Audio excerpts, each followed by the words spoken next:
Hello everyone, welcome to What If Issei and His Brother Were Abandonment and Martial Arts God Movie 1. Before we start, please go support Songdeku1234 for writing that awesome fanfic. This is the translated version I made.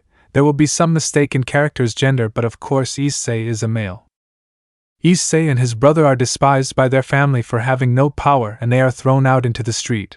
So Issei's brother will take care of him and also despising his parents and siblings for leaving them to their own devices. But there comes a time when he could not support Issei and him. But a ray of hope will give them the tools to continue on their path. Clarifications. Issei will be 4 years old when his parents kick them out, and his brother will be 7 years old. His brother is called Kai. He will be 20 years old when the events of DxD begin. He will be in his first year of university. This will master martial arts styles and energies. Issei would master different Chinese martial arts and chi because he was fascinated with martial arts movies. Kai will master the sword with a samurai but will know the other sword styles so that he is not caught off guard, in addition to fighting without a sword using his body as one. Issei and Kai are so close because they depend on each other to survive. The two will be humans to the surprise of the supernaturals and will have powers equivalent to the gods due to their arduous training and meditation, which is what helped them the most to achieve those powers, in addition to animal spirits that chose them. Issei's spirit is a Chinese dragon that he met during one of his training sessions, and when he became unconscious he met it. Name: Long.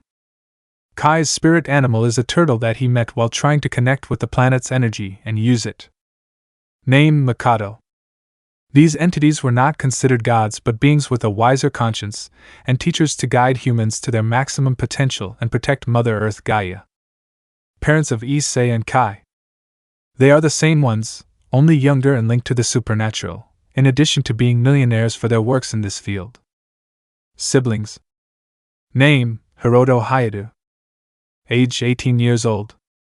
Powers: Sekyuryudai. Name: Chio Hayato. Age: 18. Powers: Arc Scream Gear. Name: Kai. His last name was removed. Age: 20 years old. Powers: Samurai and Senjutsu. Name: Issei. His last name was also removed.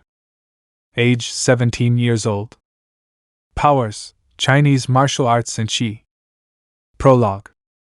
In a hospital room there was a lady giving birth with her husband accompanying her because she was going to give birth to a child who was given to her parents, and where they would call him Kai.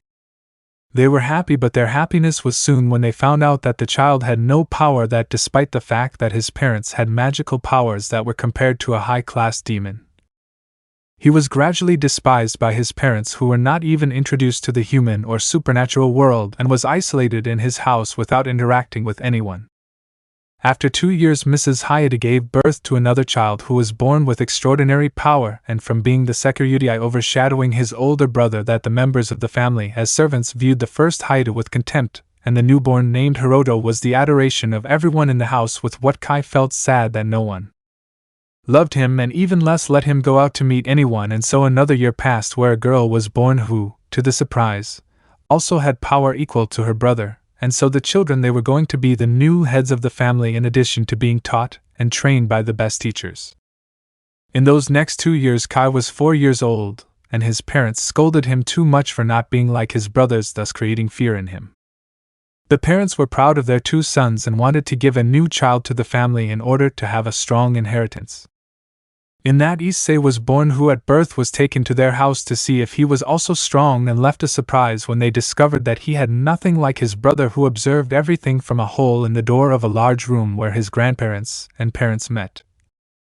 He was glad that his brother was like him, but he was also getting the idea that they were going to have a bad time, and that happened. He and his brother were excluded from the family for 4 more years.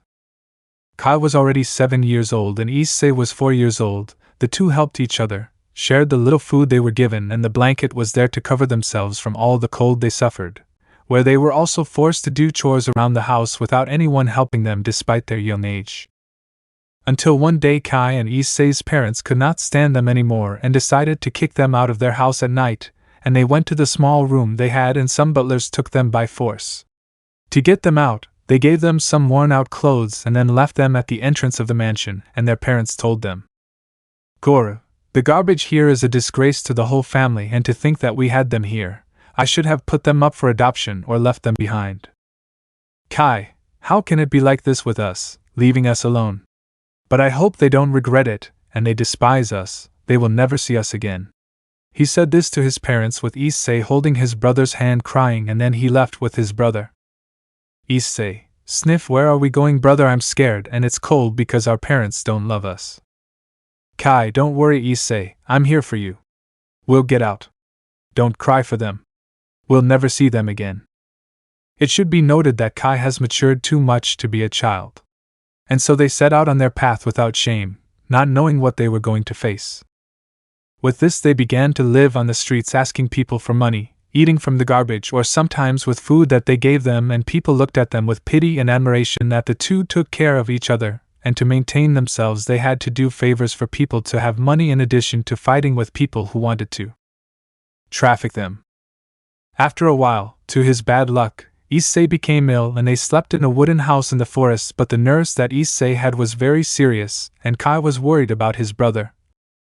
He was his only family and the one who gave him the strength to continue, and he did not want him to leave, so he began to look for jobs to earn money and thus get an appointment with the doctor and his medications.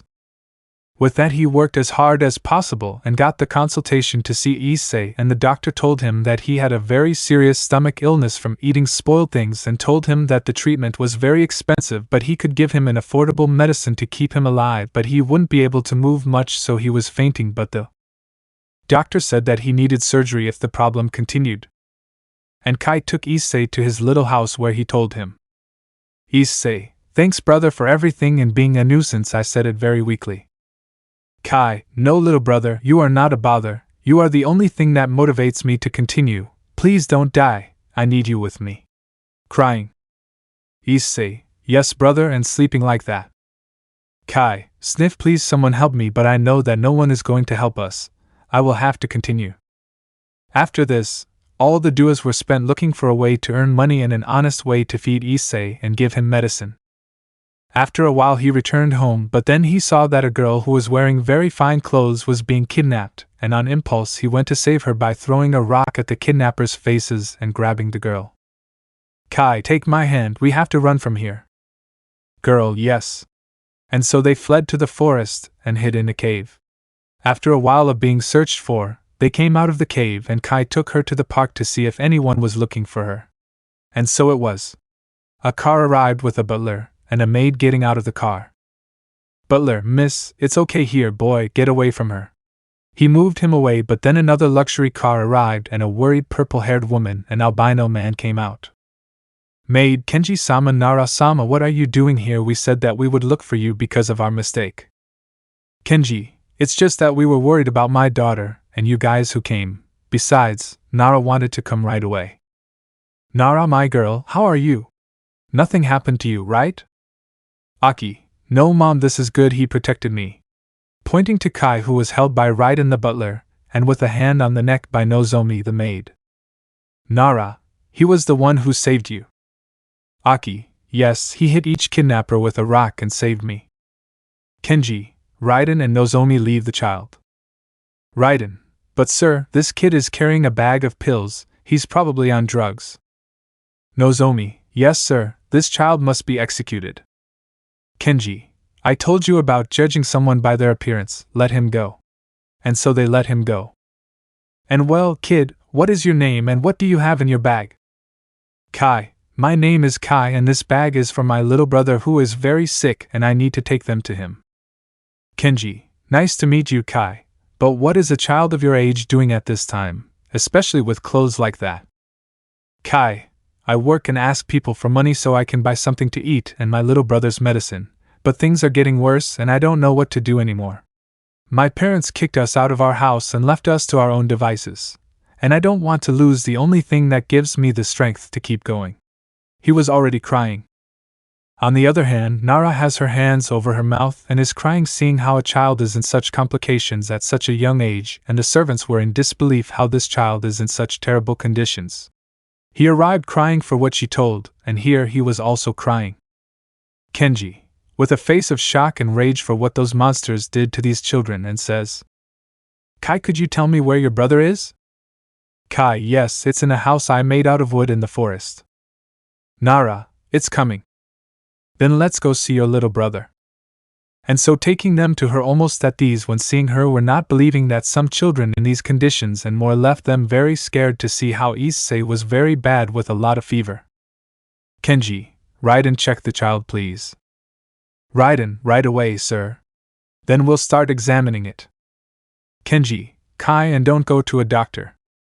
Kai, yes, he told me that he had a very bad infection but that eventually he would need an operation, but I don't have that much money to pay for it. Nara, poor little one, you must have had a horrible time. Hugging him. Kenji, please help him. Kenji, yes, Raiden, how is he? Raiden, sir, this child needs surgery immediately or he will die. Kai, no little brother, don't die. Hugging him. Issei, brother. Very weakly. Kenji, we have to take him to the best hospital, Nozomi. Please notify the hospital so they are prepared to treat him. Nozomi, yes sir. That's when he starts calling. Kenji, Raiden, take it. Raiden, yes. Carrying it carefully to put it in the car. Kenji, Kai, come on, I need to talk to you about something. He was hugged by Nara, who sees her husband's eyes. Kai, but sir, I don't have a way to pay you. Kenji, just do it later, I have to make you a proposal. And after speaking, they head to the hospital to be treated by the doctors who took Issei on a stretcher directly to the operating room. Doctor, Mr. Kenji, leave it to us. Kenji, please save him. Nurse, the child who is. Kenji, Issei Tanaka, my son. Nurse, very good, please wait, we will do everything to save him. At that, Kenji leaves with his wife. Kenji, it's already registered, we just have to wait. Nara, thank you, darling. That's when Kenji sees Kai. Kenji, Kai, remember the proposal I made to you? Kai, yes. Kenji, well, seeing your situation and seeing the will to bring your little brother forward, I offer you and your brother to be my children. That left Kai impressed. Kai, but sir, you must be very rich and have 2 street children in your family. Kenji, that's why don't worry in my entire life and I've learned to value what I have. I also didn't have anything but with effort I achieved it. That's why I want you to be my children so that you no longer suffer. It breaks my heart to see you like this, and so I see they needed a ray of hope, and what more than me and my wife to be it. That left Kai with some tears. I hope someone would give him a hand and cling to the slightest ray of hope. Nara, what do you say, little one, let me be your mommy? With a maternal smile. Kai, yes mom. Hugging Nara. That left Kenji and the servants moved. Kai could be seen crying his eyes out. He finally had what he always wanted, a mother and father. Nara, daughter, come hug your brother. Aki, yes, I have 2 more brothers. Nara, by the way, Kai, how old are you? Kai, sniff 8 years and Issei 5 years. Nara, so you are older than my son and now brother Haru, he is 7 years old, so you are the oldest of the 5. Kai, 5. With doubt. Nara, if you have 2 sisters and 1 more brother, and with Issei there are 5. Kai, surprising. Aki, you would like to meet them, they are very good, they always protect me, they are older than me. Kai, thank you for everything, I hope we are good children. Kenji and Nara, we are good parents. After a while the doctor arrives with the news. Kenji, tell me doctor how my son is. Doctor, he is out of danger, he would be dead for a little while. But he will be bedridden for a long time, I would say half a year. He had several organs damaged by the infection but he received medication that helped him endure, whoever gave it to him. In that moment, Kai raises his hand and he was in the arms of his new mother. Kai, it was me. Doctor, you did well, champ. You saved your brother. Shaking his hair. Well, we'll be on our way in 5 days so he can be taken home on a stretcher in an ambulance. Kenji, yes, thank you. This is the address, please. Doctor, well, I say goodbye. Have a good night. All same, thanks. Nara, okay Kai, it's time to go to your new house. Kai, yes, but I can ask you in favor. Nara, ask me whatever you want, my child. Kai, can you bring my little house that I made with Issei that is in the forest to make a tree house? That house represents the effort of Issei and I. Nara, yes, my love, Raiden can send you to that little house. Raiden, yes, ma'am, right away. Kenji, well then we're leaving. Leaving the hospital without first saying goodbye to Issei, who would fall asleep from the anesthesia, so Nozomi and Raiden could wait for them with the car door open. At that point, Kai looks through the glass and says, "Thank you, universe, for giving me this opportunity. I will not waste it. I will take it with both hands." It should be noted that Kai and Issei stopped believing in the God of the Bible because every time they asked him for something or his angels, they did not even receive a sign. With this we finish in prologue. Thanks. Kai and Issei's new brothers. Brother Haru Tanaka, 7 years old. Sisters Yuna Tanaka, 6 years old. Aki Tanaka, 5 years old. Family and regret. We found ourselves at the Tanaka mansion where the gentlemen were arriving with their new son, who was left with his mouth open, never imagining it would be so big and even bigger than his ex-parents, who left his parents and sister laughing. The car was at the entrance where they were greeted by a black-haired butler and 2 maids who were in charge of guiding and supervising all the servants, cooks and more. These were Renzo, Kimi, Hiroko. All 3, "Welcome home, gentlemen," with a bow. At that point Hiroko runs over Aki, Hiroko, hugging her. Hiroko, "Miss here," welcoming her with tears. Since nothing happened to her, it's good that she's okay. I wouldn't know what to do if something happened to her. She's Aki's personal maid, she's always with her. Aki, "Yes, I'm fine, you know I have 2 new brothers." Hiroko, "That's true, and who are they?" In that the little girl points at Kai and all the servants see him, leaving them surprised by the state he is malnourished with very torn clothes. But they realize that one is missing, and then Nara speaks, who had Kai by the hand. Nara, "As you see, he's my new son, treat him well, and you might wonder why he is like this. Let me tell you." Everyone paid attention, and so the story of him and Issei was told. "Well, as you heard, my other son is in the hospital. After 5 days he will be discharged and will be transported here by ambulance, so I hope they have a room for him to be comfortable." After what the lady of the house said, the servants were crying again with anger towards their ex-parents, and then they recomposed themselves and gave everything for those children. They began to get ready to prepare the room for Issei and Kai. Kenji, "Well, as you can see, they will be my children from now on. I just have to prepare the legal things and that's it." "Oh, yes, sir." And so they began to greet Kai and were surprised that he was older than Haru, and then continued with their activities. Kenji, "Renzo, where is Haru?" Renzo, "He's in his room fixing a robot." Kenji, "Call him please." Renzo, "Yes, sir." Nara, "Kimi-chan and Yuna, where are you?" Kimi, "She's in the kitchen making a cake." Nara, "That girl will always be a great chef in the kitchen, please bring her." Kimi, "Yes, ma'am." So these are going for the children. Kenji, "Hiroko and Kano, where is he?" Hiroko, "He went out to do some shopping for the garden." Kenji, "Okay, then when he arrives, tell him to come to my office, please." Hiroko, "Yes, sir." Nara, "So what do you think of the house, are they?" Kai, "It's very pretty, it's bigger than the one my ex-parents had." Nara, "Very good, let me introduce you to Hiroko, the personal maid here." Hiroko, "Nice to meet you, Kai-sama, thanks for saving Aki. I don't know what would happen to me if she really did." "Thank you." Kai, "You're welcome, she's my sister after all," but at that moment my body moved on its own. At that moment the brothers arrived with the servants. "Haru, you called me father." Kenji, "Yes, I wanted you to meet your new brother." That's when Haru sees Kai. "Haru, he is my brother, but where is he from?" In that Kenji tells him about his life and about Issei. Haru, "Ah, I understand now. Then I have another brother. And he is close to Kai. Nice to meet you, big brother, you are incredible. Despite what you went through, you continued to protect my sister. I owe it to you. She is my little sister, and I wouldn't let anything happen to her. But I see that now you will be the oldest of all. I hope we get along for the rest of our lives.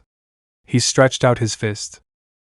Kai, the pleasure will be mine from now on. I will take care of all four of you, not just one, he. Bumping his fists, this was seen by his parents. Haru, well, he's Renzo, my personal butler. Renzo, nice to meet you, young Kai. I hope we get along well.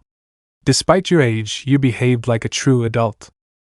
Aki, Harinikan, hugged him. Haru, how are you? You had me worried. Don't do that again. I don't know what I would do without my little sister. Aki, yes, brother, I won't do it again. Then we see Yuma arrive in a chef's suit. Yuna, mother, you called me. Sorry for the delay, but I was finishing my cake to greet my little sister. Nara, don't worry, daughter. I know that what you're doing is to always keep your little sister and spoil me. Yuna will go here later. Yuna, here. With tearful eyes. Aki, One-chan. Hugging each other. Yuna, I was very worried. I was going to look for you, but my parents stopped me. Crying. Aki, yes, One-chan, I won't do that anymore, and I don't want to be separated from you. Nara, well, daughter, I wanted to introduce you to someone. Kai, come. This is Kai, he is your new brother, please take care of him. Yuna, mother, who is this child? I don't accept him, he's a stranger. I already have Haru. Kenji, Yuna, repeat it, he is your older brother. Yuna, I don't want to. Haru is getting closer to that. Haru, sister, it's amazing that I saved her. Leaving her surprised. Yuna, how did he save her? How? Haru, let me tell you. I told him his story.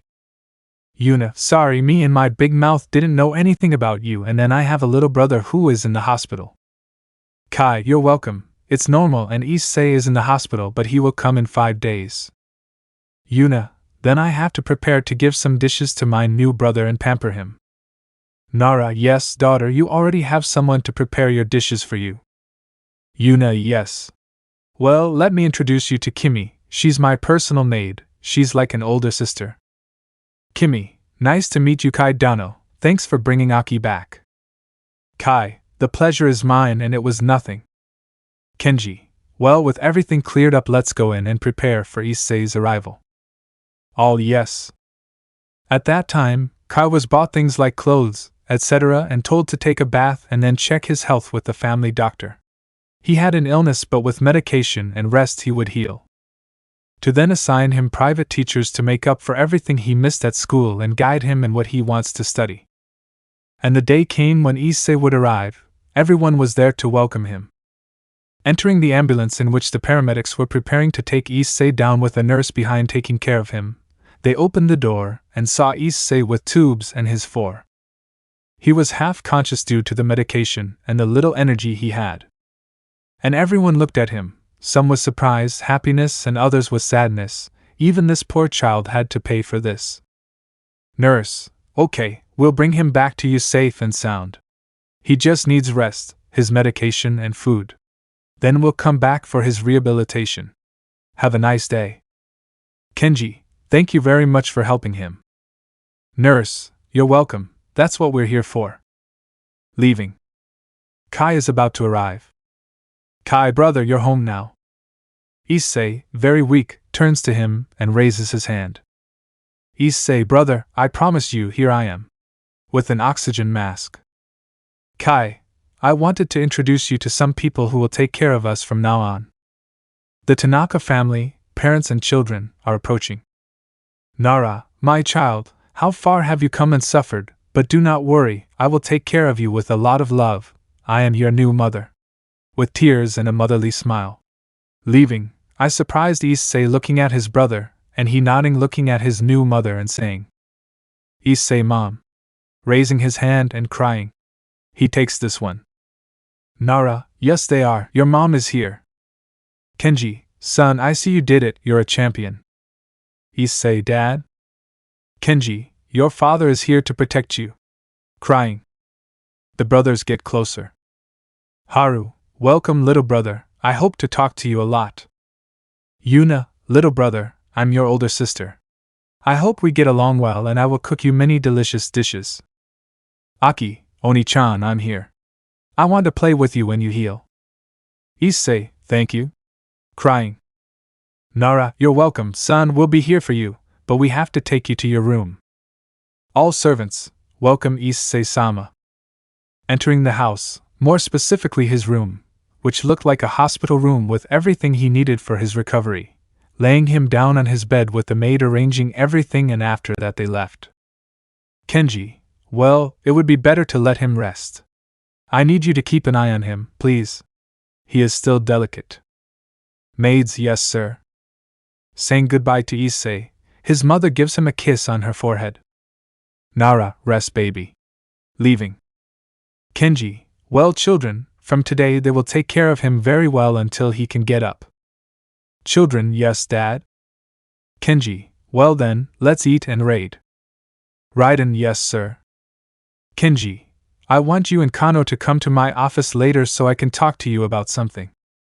Raiden, if there is, I will be there. After eating, everyone went to do their activities. Issei was well monitored so that he would recover well. On the other hand, in an office the gentleman met two butlers. Those were Raiden.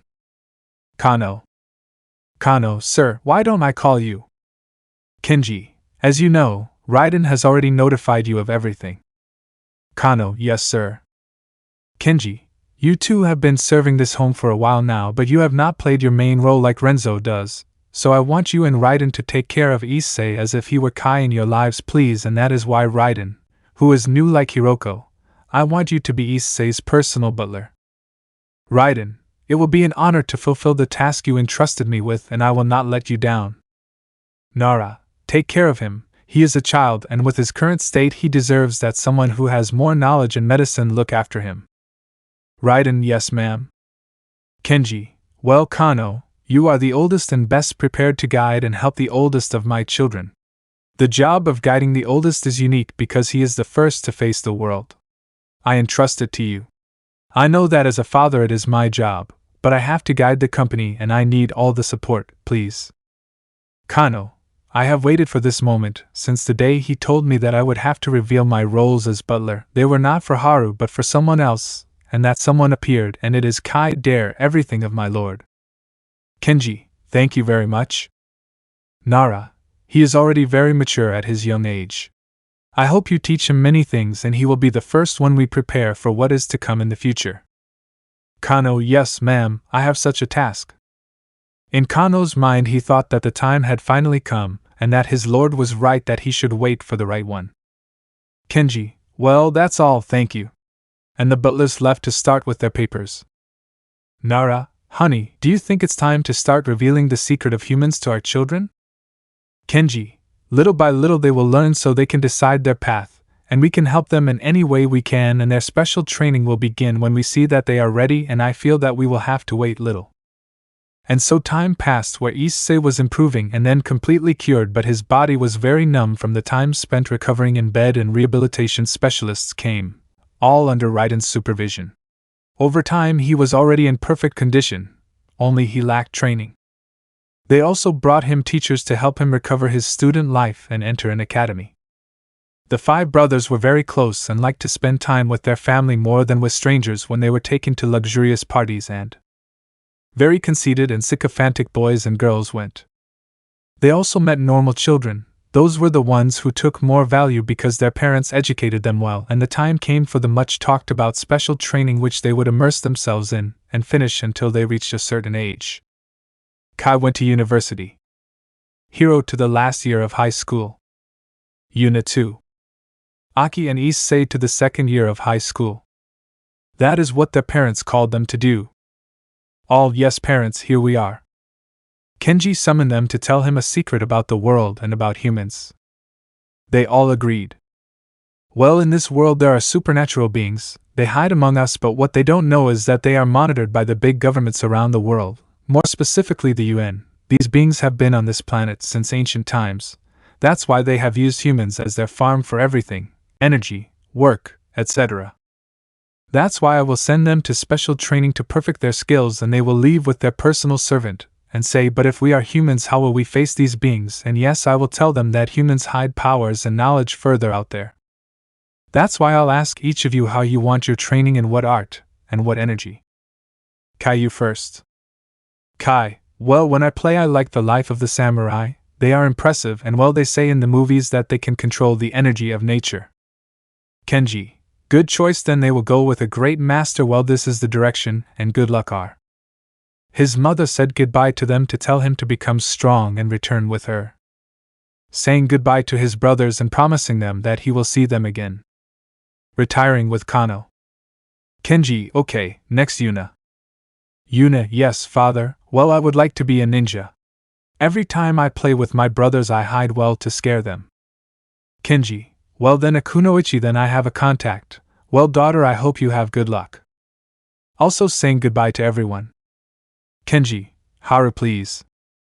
Haru, well I like Muay Thai, it's amazing, and also mixed martial arts. Kenji, so this will be your first trip out of the country, so you get in touch with this person and good luck. Saying goodbye. Kenji, here my girl comes. Aki, well I like magic, to be like a magical girl, hee.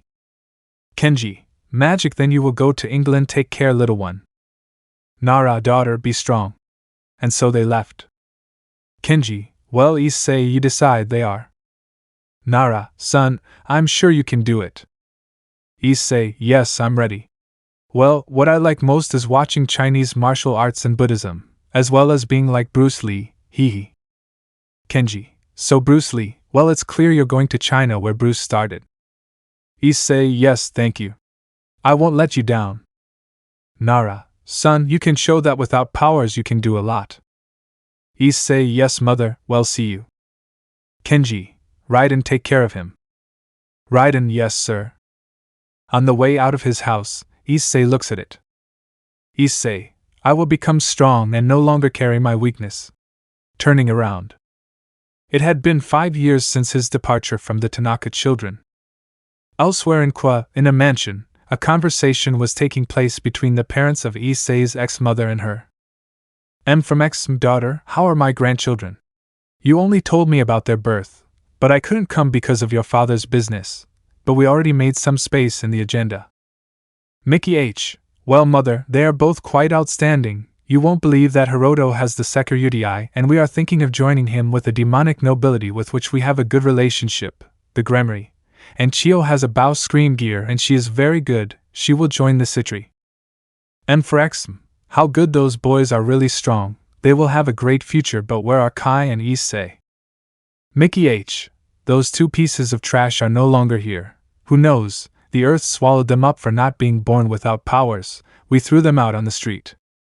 That's when Goro comes in and overhears the conversation, but the strange thing is that her mother didn't say anything until a slap was heard. From X, how could you come up with such a stupidity? It's true that in our family there are people with powers, but we don't abandon our own, especially if they are children. What kind of teachings did we give you? How is it possible that you left 2 children to their fate?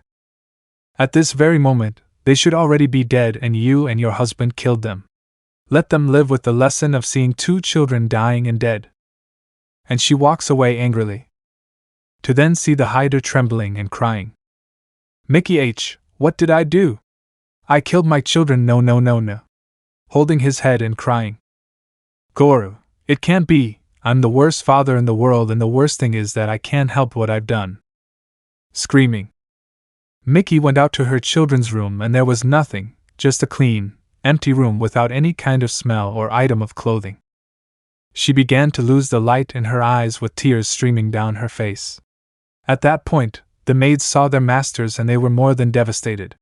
They all killed some defenseless children. From that day on, several psychologists had to come to help the affected people. Hirito and Chio were in the underworld training to enter the nobility, but they knew that their brothers were trash, and that is how they considered them. What they didn't know was that they were kicked out into the streets, and their parents told them that they were sent to another country. The return and the mission.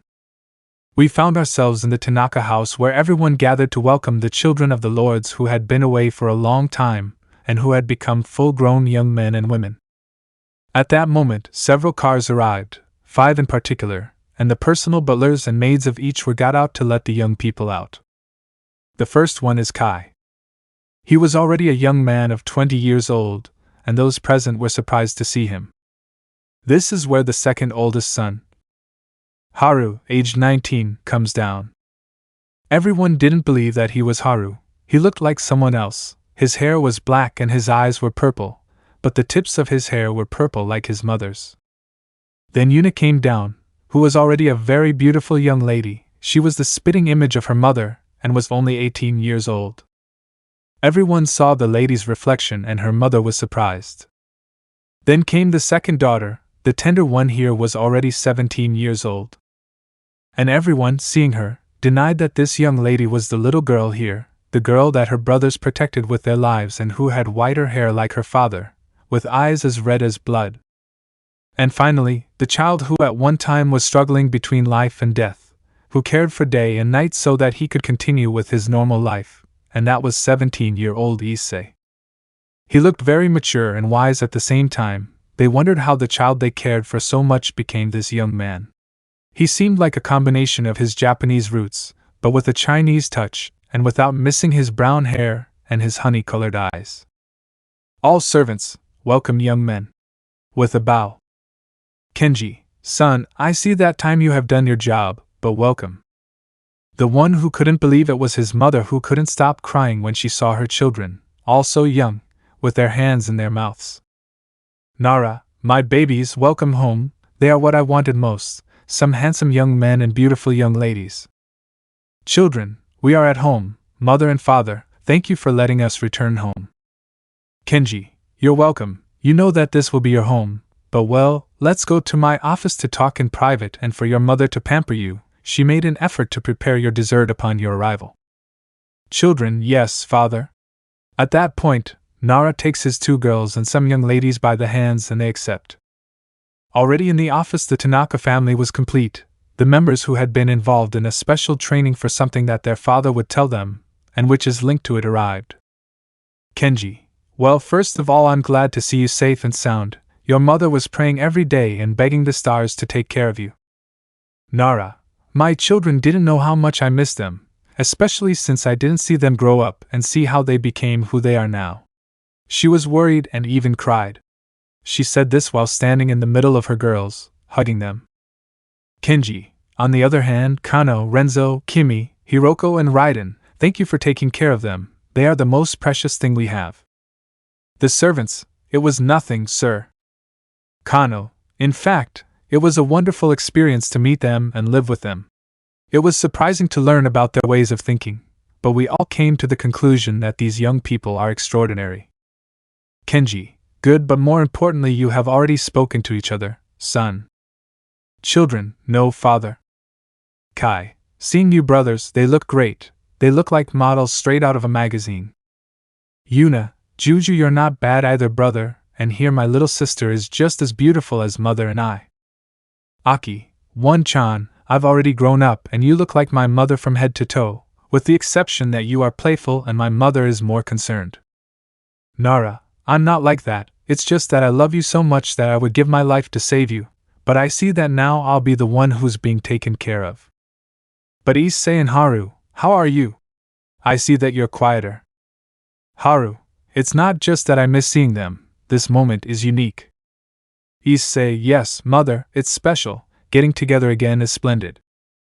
Kenji, and Issei, how is your body? From what I see, you are more than perfect. Issei, yes, father, in China I had several traditional and spiritual treatments to recover my body and soul and now I am ready and calmer than ever. Kenji, I see, it seems like nothing has happened to you, but I see that the special training gave its results, and I feel an enormous power that only the most experienced and wise can feel, who suppress their power too much. Children, yes, parents. Kenji, well, getting to the point. At that, Nara stands next to her husband. The reason I sent them to that training is because I want them to fulfill a mission in which they will have to work undercover and then together with the supernatural world on some events that have to do with them, and on an organization hidden among the shadows that is made up of humans who over time have been interacting with interdimensional beings who seek to unlock the powers of humans but also destroy all traces of supernatural beings and guide humans to the truth according to them, but these are manipulated by these interdimensional beings believing in gods and ancestral masters. Kai, let me see, so you want us not to infiltrate the lives of supernaturals like gods, angels, fallen angels, demons, yokai, etc. Kenji, yes. But also to keep an eye on this organization, and there is another one, but this one is made up of a son of Lucifer and the dragon goddess Ophis. He wants to overthrow the current Mao, for them. Take care of them. The governments are watching them and certain rumors are said. He gave them a folder with the data. They call themselves the Chaos Brigade. Yuna takes it and reads it. But the one that has them worried is the other organization. There are people who are too strong and who can handle things that are beyond. They are stronger than the supernatural. Among them is the well-known Holy Inquisition, which after knowing that God died, looked for strength elsewhere, as well as the Romans, Greeks and many others. Haru, from what I see, that will be our objective and how to stop them. It seems that these guys are crazy. Issei, and how we will infiltrate the supernatural. Kenji, Nara, please give them a folder each. Open them, and them is an application for the Academy qua Issei, and here they will go to high school, Kai to his university, and Yuna as Haru to other high schools near the area. Aki, but because only Issei and I will go to that high school, and also because precisely that place. Kenji, as far as we know, the sisters of the current Maos are studying at that school, and the other thing is that we don't want to raise suspicions and send the 5 there. In that, you see a very serious Issei and Kai looking at the city they have to go to. Nara, children, I know that the place where you are going is difficult, but… Issei, no mother, we don't hate those people or anything, we've already gotten over it, it's just that the memory comes back. Kai, yes, that's true, but we are more than prepared if we encounter them. Kenji, that's the attitude. Well, on their cell phones each one has a certain amount of money so they can use it, and also the address of the house where they will stay during their stay. Children, okay father. Kenji, well, tomorrow they will leave, so let's go eat what your mother prepared and tell us your stories relaxed. Everyone agreed and relaxed to spend a time of charity with their parents and siblings. Everything was happiness and laughter. Elsewhere you can see a squadron with white capes, and then someone approaches another subject. Sir, everything is ready, we can now begin with the purification. Very well, let us humans begin. We will come to reign and praise our masters, ha ha ha. Arriving in Kwa and meeting the Hayabu. The Tanaka brothers arrived in Kwa after a flight. They arrived at their residence, which was in the location of their cell phones. The house was beautiful but not big enough for just them and their personal servants. Takano brothers, wow, she's very pretty. Haru, it's perfect, not as ostentatious as our main house. Kai, father, you know how to choose. Yuna, yes, and more than anything, our rooms are pretty with everything that will help us in what we want to study. Aki, yes, and there are many books. Issei, how calm, just what the doctor prescribed for me to be able to meditate and practice. In each of their rooms you can see everything they need, like Kai who studies business, Haru who studies electronics and weapons, Yuna who studies chef, Aki who studies physics and mathematics, and Issei who studies doctor. After settling into the residence, they gathered in the living room to begin acting. Kai, well, first, can you tell us about the Mouse sisters? In that, photographs taken of the two appear. Kano, first Rias Gremory, she is the sister of Sir Shea Lucifer. She has an entourage made up of Queen, Akeno Haneja, fallen angel and demon. Bishops, Asia Argento, reincarnated human, and Gasper Vladi, vampire. Knights, Yudo Kiva and Zenobia Quarter, reincarnated humans. Towers, Kaneko Tujo Nakomata and demon. Pawn, Hiroto Seker Udai. Asia already passed what Asia did and also had everything about them, their powers and abilities. They all had their photos. Yuna, wow, this girl has very red hair, so that hair color is not found very often, and so she thinks she will go unnoticed. Aki, yes, and they are all supermodels for being humans, but they are demons. Issei, But look who is in this environment. Who would have thought that he would become a demon, and what are you saying, brother? Kai, I saw it coming. The High Lords had contact very often with the supernatural and more with demons. Haru, so this was his brother. He doesn't seem that important for the Security title. I'll have fun with him. Hiroko, this is Sona Citri's entourage. They are all reincarnated humans and have the Vitra bearer. Tsubaki Shinra Queen. Tsubasa Yura Rook. Lu Garu Rook. Tomo Meguri Knight. Benia Knight. Rei Kusaka Bishop. Momo Hanakai Bishop. Ruruko Nimura Pawn. Saji Genshura Pawn. Chio Hayada Pawn. Aki, this one does look more human, but she's missing a breast. They stole it, hee. Yuna, Juju, did you realize, sister, the redhead has it but she lacks a butt. They are changed. Kimmy, Miss Yuna, don't make fun of people. Yuna, okay, I won't do it again. Hiroko, you too, since you grew up, your childish side has gone away. Aki, yes, sorry. Yuna, so this is my brother's ex-sister, it's not that big of a deal. Aki, let me see, you look confident, leave it to my sister. Yuna, Juju, what are you going to do with her, Aki-chan? Aki, you'll see, sister. The three brothers' sweat dropped as they thought about how those two were devising a macabre plan. Kai, well, for the moment that will be all here, and Issei, please do not show your powers and abilities unless it is strictly necessary. Issei and Aki, yes. Issei, I'll keep an eye on the Gremry clan. Aki, and I'm from Citri and more because this Geo is here. With an unfriendly smile. Kai, well, all said, tomorrow they will go without their personal servants to pretend that we have money. Issei, okay, besides where I trained, they had me very limited in material things, so it's not a problem for me. Aki, okay bro.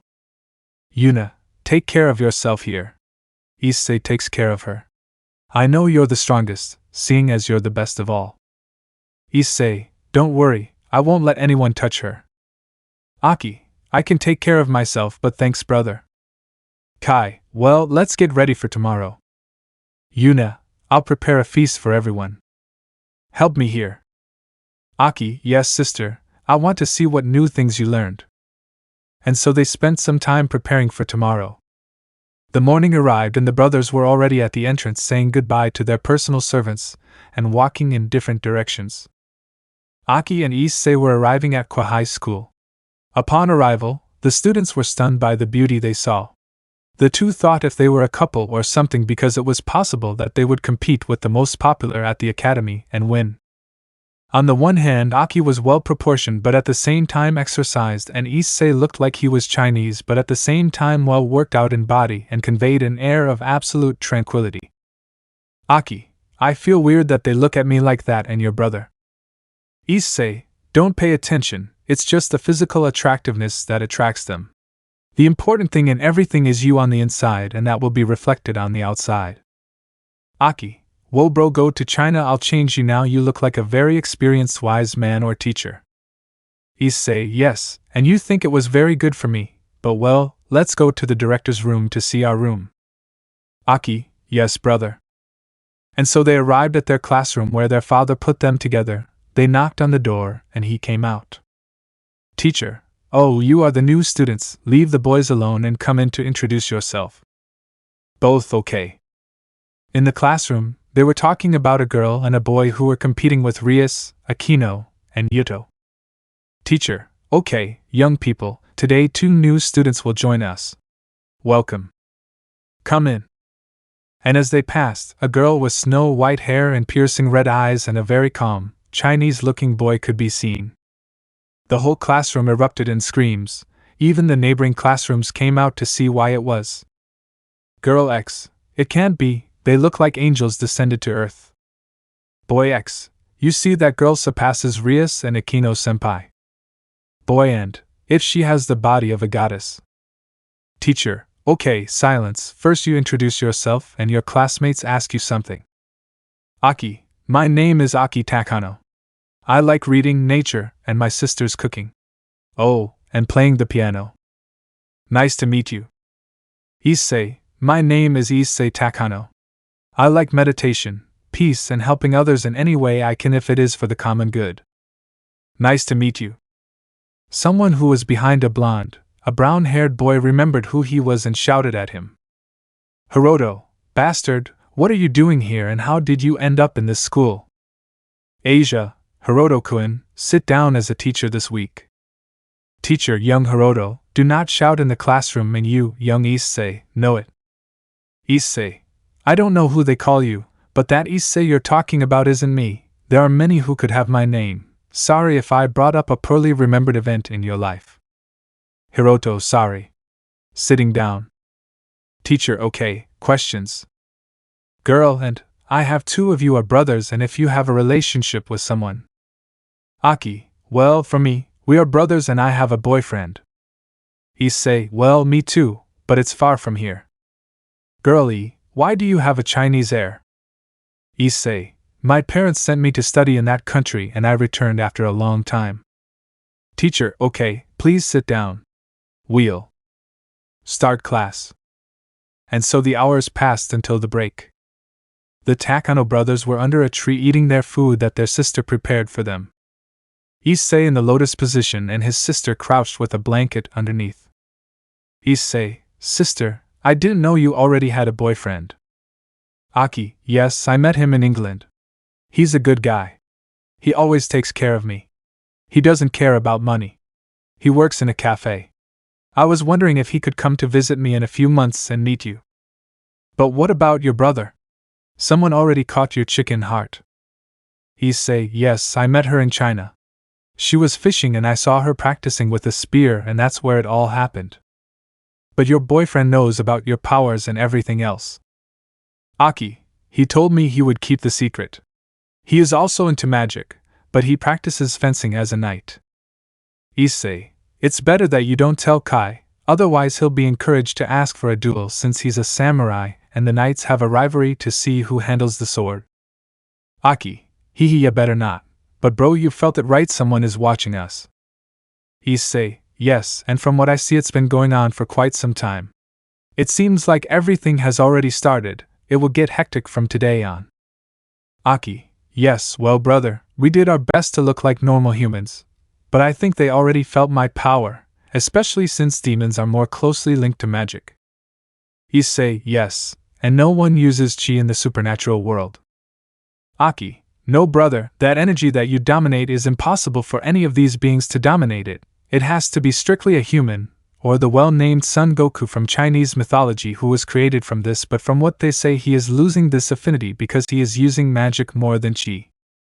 Issei, I see then it's better because then they won't be able to use it if I leave any remains when using it. But well, let's continue eating and enjoying this piece. Aki, yes brother, it seems that you like to be in a state of total concentration, and you have already mastered enlightenment. Issei, you're right, but I can only enter that state for a few hours, otherwise my body suffers as it is not used to releasing such an amount of power, but I have a long way to go. Aki, every day you surprise me brother, and to think that you were struggling between life and death, and now you are the strongest of us. I would like to see your total power one day. Issei, you are also strong here, but you are right, but things happen for a reason, to keep moving forward, and if one day you will see it if the situation requires it. In that you see a young girl with red hair watching two brothers eating and talking very happily. Rias, Akeno, who are they? Akeno, now Rias, are you interested in them? They are the new Issei and Aki Takano. From what Asia has heard, they are brothers and they made Hiroto upset, but then they told him that they were not what he remembered. Rias, that's true Asia-chan. She was with Kaneko eating sweets. Asia, yes, they are very kind and Hiroto apologized to them and to Issei. Akeno, why are you laughing? Rias, I feel magical power in the girl and it seems that she is repressed enough to be a human, but I don't know very well. That's where Sona and Tsubaki come in. Sona, I'm here to see issues in our territory. What do you observe? Rias, Sona, these are the two. The girl has amazing power. What are you saying? Sona, let's see, it's true that he is quite repressed, he has overwhelming potential, but what intrigues me most is how he got it if humans don't have that amount of magical power, and on the other hand, the boy has an energy that is very mysterious. He only has a slight pressure in the air, but it's very calm and doesn't seem to be magic. Rias, I only know senjutsu, which is for yokai. Kaneko, can you please tell me what that boy has?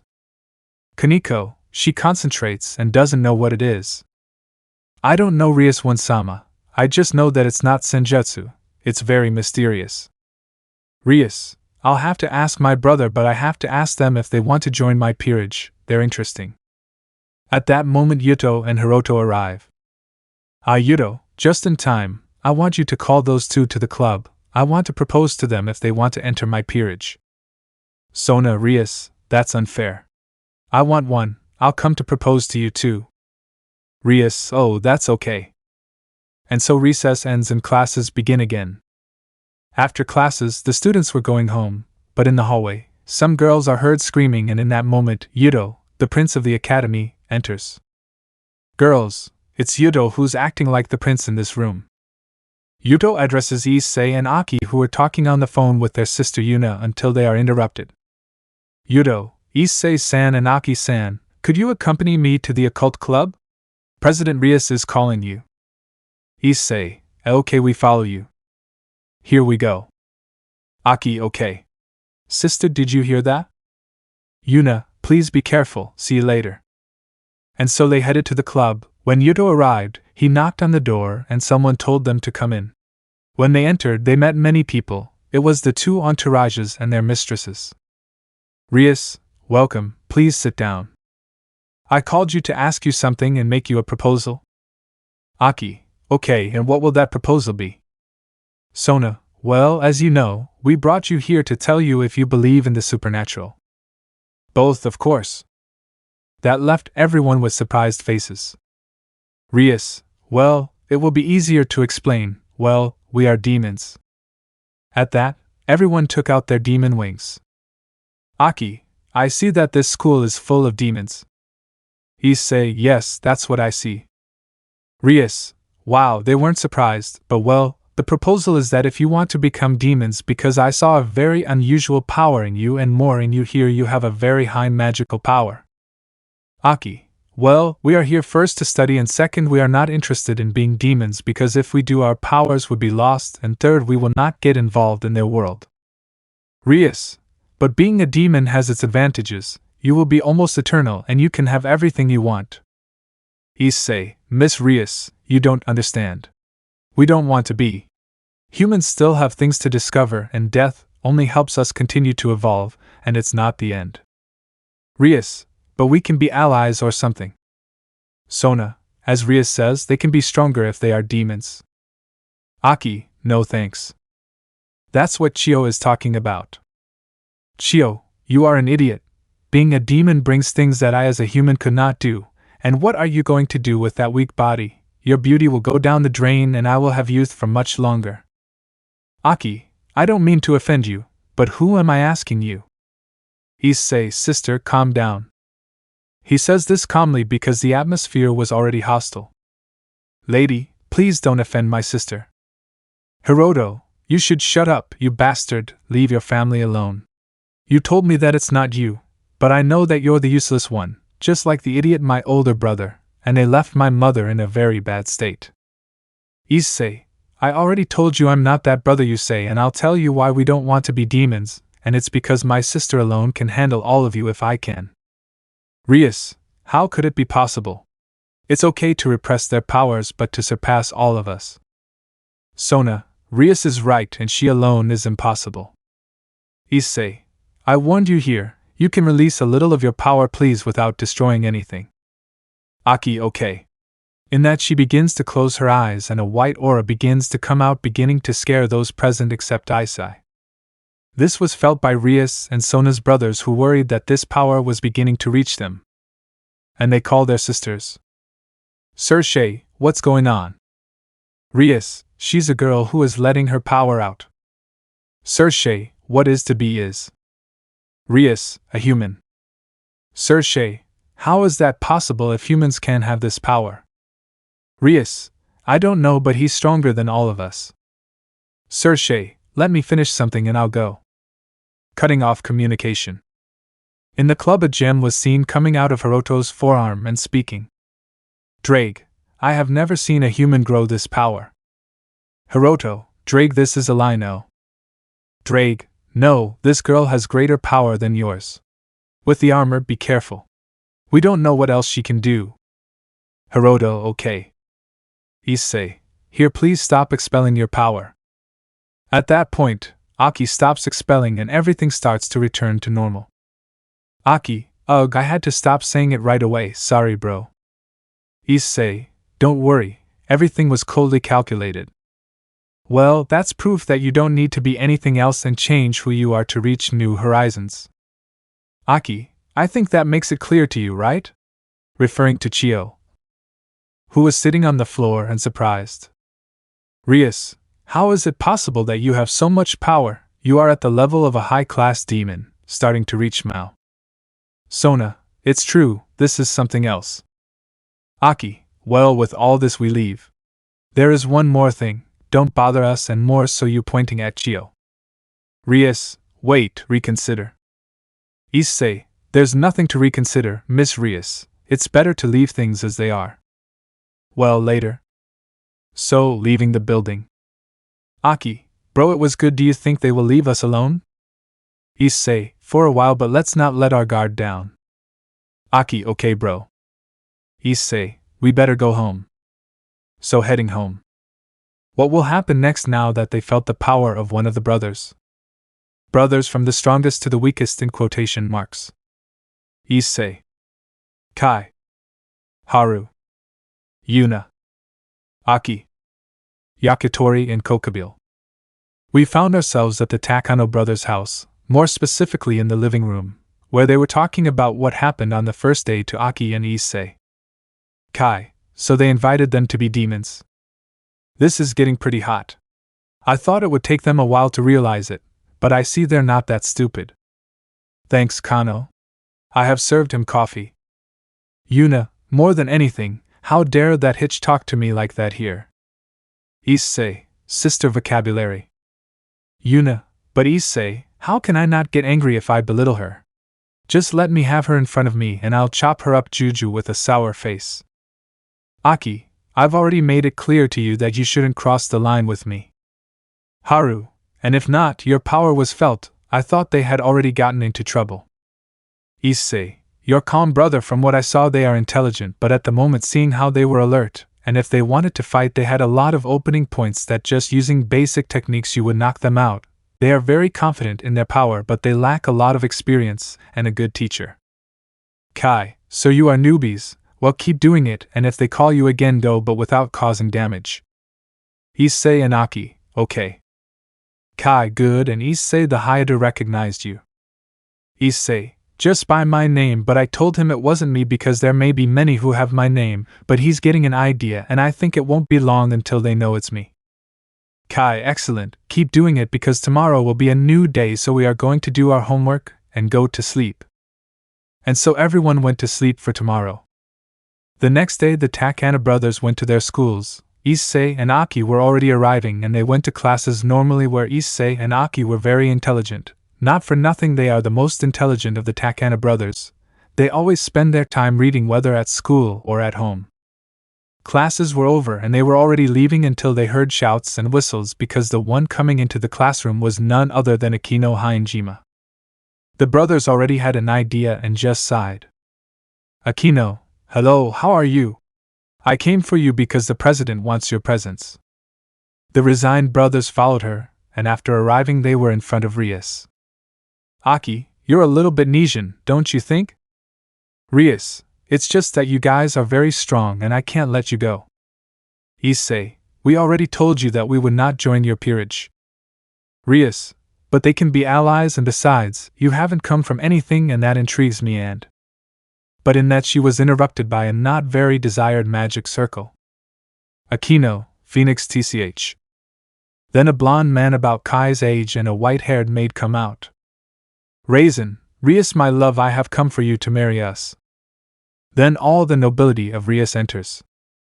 And they see their mistress in an armchair with Raisin wanting to touch her leg. taking a cup of tea from Akeno with disgust. The tea of the Queen of Rias is very good. Akeno, thank you. With a sour face. Raisin, it's been a while since I came to the human world, the air is disgusting. Rias, I already told you, Raisin, I won't marry you. Raisin, but our parents have already given their consent. All of this is to safeguard our species and have pure-blooded demons. Rias, I don't care what my parents or the council say, I will marry whoever I want and have children with that person. Raisin, but Rias understands it, you have no escape. Hiroto, President, you are getting married. Rias, no, and that will be my final verdict. Raisin, Rias, you know that the only way to break up our marriage is with a raiding aim, and you don't have all your pieces and I do, and that's when his entire entourage arrives. Raisin, you want me to kill your entourage one by one. Rias, I won't let you hurt my cute servants. The two of them looked at each other defiantly and raised their power.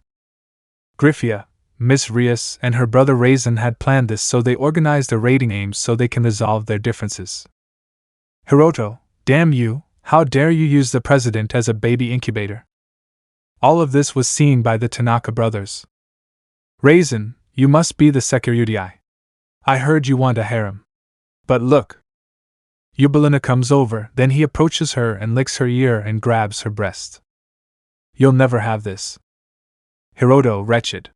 He then activates his glove to attack but is stopped by Griffia.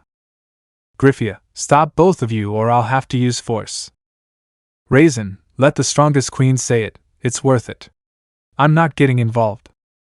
But what are two humans doing here? Rias, I was wanting to join my entourage but they refused.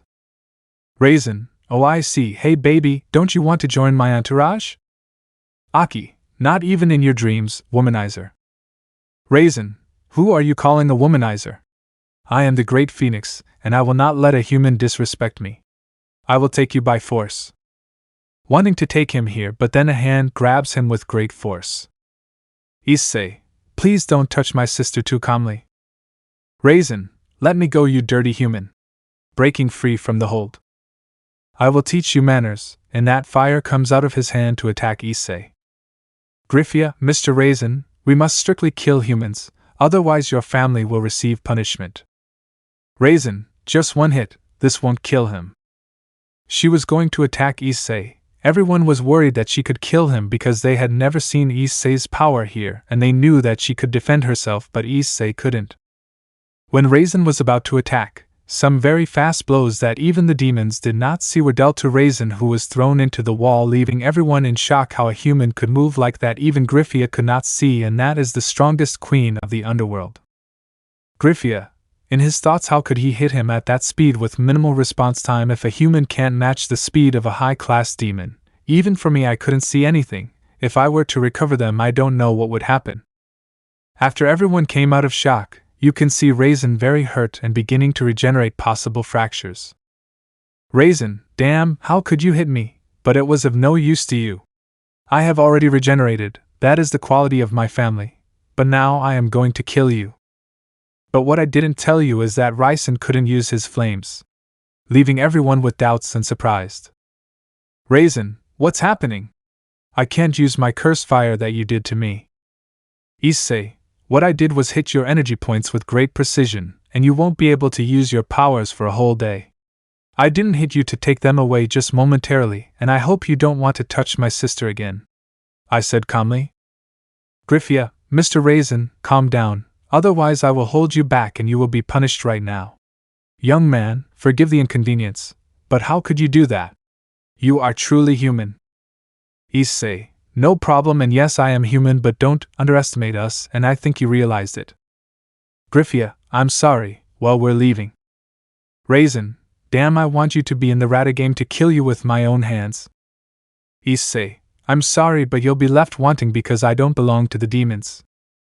Raisin, Griffia, he can be, I want him to be. Griffia, I'm sorry, but we can't bring humans into our affairs. Rias-sama, I'll be removed in 10 days. Rias, thanks, I'll be there. They left the presence. Rias, Issei, how did you do that? Issei, There are things that it is better that you do not know about me or my sister, but well, we are leaving. Rias, so you don't want to be allies and help us train. From what I see, you are very strong. Issei, unfortunately we can't get involved in your affairs. Well, we're leaving here. Aki, yes brother, have a great night.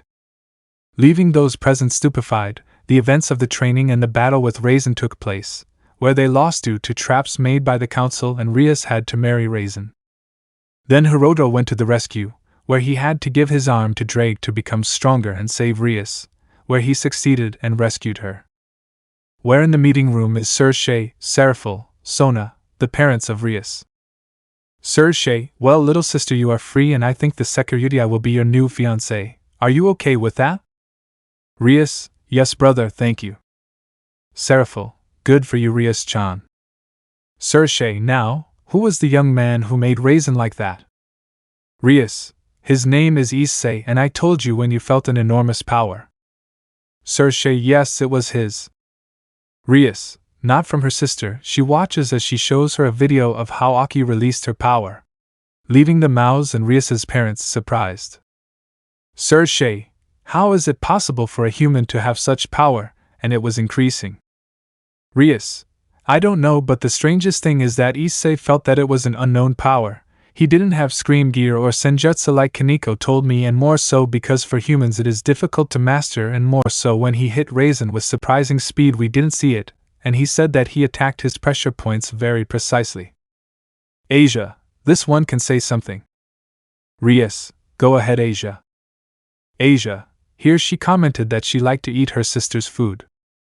Sir Issei, then there is also another one. We have to see who these young people are, and more so Issei. That power he has intrigues me. I will investigate. But well, it is time for them to return. The two entourages, yes Lord Lucifer. And so the story continued, where Rias no longer called the brothers, and the whole story of the pool, the church's anger, Kiba and his hatred of the Excaliburs happened. All of this was observed by Isay and Aki. And that brings us to the moment of the battle with Kokobile, where the Gremry found out that God was dead. And Kokobile was fighting Hiroto, but he would lose due to his lack of experience in real combat. He would fall to the ground with Kokobile laughing like crazy. Kokobile, this is all the security offers. I thought you would be stronger. Rias, Hiroto, are you okay? Hiroto, Rias, forgive me, he's too strong. Everyone was more than devastated, but then the barrier was destroyed by a blue armor. Hakuryuko, Kokobile, I have come for you. Azazel loves you. Kokobile, you damn it, you're with Azazel, but I won't let myself be caught so easily. I'm going to cause war. Charging all his power to make it into a spear too big that would destroy the city. Rias, that spear will kill everyone. But in that a sound of a shock wave was heard in the distance, where a trail of fire at high speed would hit Kokobile's head, leaving everyone stupefied. No one saw it coming, and then saw Kokobile's body collapsing, falling to the ground dead. Everyone was looking for where such a shot came from. That is the work of a human who uses firearms. Then the first to find the target was the Hakuryuko, who could see three individuals in the distance, 2 men and a woman who was too far away in a tall building. One carried a very large rifle, the other a katana, and the woman with a small sword on her back, and climbed like a ninja looking in her direction, and stranger for the dragon were her eyes shining too much. The women were blue, the men were violet and brown. They looked like they had lamps in their eyes. They could be seen from a distance. They were looking at them very seriously, and then disappeared when the moon reflected the light on the building. The white dragon remained very serious. Hakuryuko, who were they? I could feel an imposing pressure, the same as mine, but different. What are you saying, Albion? Albion, I don't know, but you have to be careful and tell Azazel that these guys are too strong to kill a cadre with one shot, and I felt that they were human. Hakuryuko, humans cannot possibly have any power. While the others watched the Hakuryuko looking at a building to see that there were 3 subjects, everything was already getting out of control, and then they saw the Hakuryuko descend and grab Kokobile's body. Hakuryuko, now what will I tell Azazel? Before leaving, Drake speaks. Drake, you ignore me, White. Albion, Red, our battle will soon come. For the moment, that's how things are. Drake, yes, I'll be there until later. Everyone watching the conversation between dragons. Then the heiress's brothers arrived. Issei, how are you? Rias, okay brother, but the Kokabile Cadre was killed. Then Sona and Seraphil come closer and hear everything. Seraphil, it seems that whoever it was killed. Rias, we were fighting and it ended badly, then the Hakuryuko comes in breaking the barrier. Issei, the Hakuryuko appeared, then he was the one who killed him. Rias, no, when the cadre began to load a large spear, a large expansion wave was heard and that a ray of fire was seen heading towards him at great speed, but it was a bullet from a firearm that hit his head, killing him instantly. Then the Hakuryuko turned to a building quite far from this area, and we could see that there were 3 subjects. One of them was a woman and 2 were men, but what was seen most clearly is that they had very bright eyes and they were scary because the moonlight did not shine on them, and when it did shine on them they disappeared. Issei, this is getting complicated. There is something I don't like. The only ones who use firearms are humans. How can they kill a cadre with 1 shot, and so precisely at too great a distance? Seraphil, we will have to be vigilant, and even more so in that regard. Issei, if you go back to rest for now, we will fix the mess. Rias, with your permission. Sona, see you sister. Seraphil, take care Sotan. But what they didn't know was that 2 people were watching them. Everything is over, you saw them but you don't know who they are, change. Okay, come back. Issei, let's go back here, the job is done. Aki, okay, let's make sure we disappear from the area. Donate. The supernatural beings do not know what they are facing, and more than that, they have the ability to kill strong beings. The meeting of parents and facts. A new day for the city of Quaware. Today the students of a certain academy are informed so that they invite their parents to the Day of Parents and Children that is celebrated every year.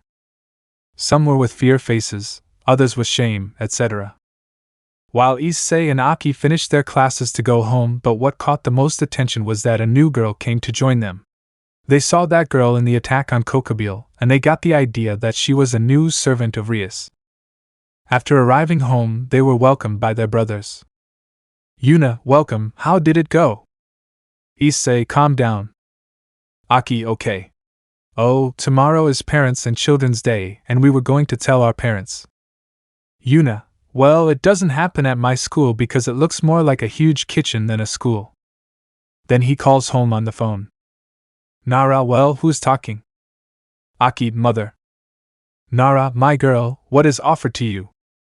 Aki, well, tomorrow Issei and I have a parents' day and I don't know if you could. That's when it was interrupted. Nara, we will definitely go. It is the first time I have attended one of my children's activities and I don't want to miss it. Aki, then I'll see you tomorrow. Nara, yes, I will tell your father until tomorrow, daughter. Hanging up. Yuna, what did he say to you? Aki, I immediately accept since you see that our mother never went to those meetings. Yuna, that's true, then I'll have to cook for them. I have new creations. I'm sure my mother will be impressed. Haru, who will come tomorrow? Issei, our parents for Father's and Children's Day. Haru, it can't be, I'll have to clean my room, it's a mess. Renzo, help me. Running off to his room. Renzo, yes, young Haru. Aki, poor Renzo always has to deal with Haru's disaster. Yuna, yes, but well, let's make dinner. Aki, yes, sister. That's when Kai arrives from a long day of classes doing projects. Kai, I'm back.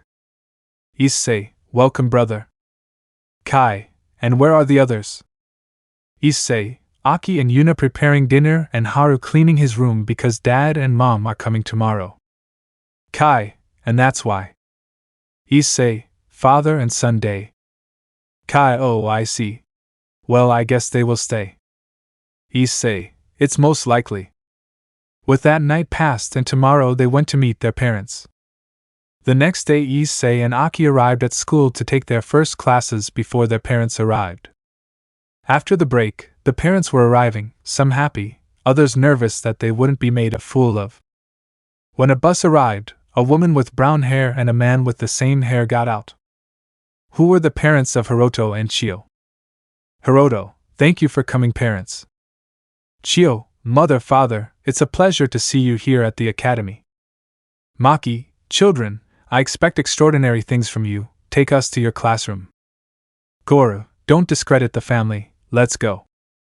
But when they were entering, they saw something that left them perplexed. A taxi was at the entrance, and they were wondering what that taxi was doing in a well-known school. They must be miserable parents. But to their surprise, two well-dressed adults got out, a well-endowed purple-haired woman and a white-haired man who, to women, is a prince. I told you that coming by taxi was a bad idea. We could have come by car. That was fun. I always wanted to do this. Well, if you say so. How much do I owe? I'll tell the driver and pay him. The parents who saw this were wondering who their parents would be, and then a white-haired girl and a brown-haired boy approached. Aki, father, mother, because he comes by taxi. Kenji, your mother came up with it. Nara, it was fun. Issei, cool, you guys and your surprises. All the students couldn't believe that the most popular kids had parents like that. Kenji, well, let's go to the living room. Children, okay. Entering the building, but at the moment of Issei passing by the gentleman Hayadu, Miki feels like a mother institute when she saw him pass. And to finish, his son goes with him. You might be wondering how Hiroto is in 2nd grade and not 3rd grade because of the training he went through in the Underworld, and he has to take that year in which he was left. They were in art class, and the teacher gave them their clay to make an object of their liking, all seen by their parents. After a while, each object was reviewed and Hiroto made a horse. His parents were happy, but the ones who caught the attention were Issei and Aki, who made a landscape and their family in small size. Nara, those are my children.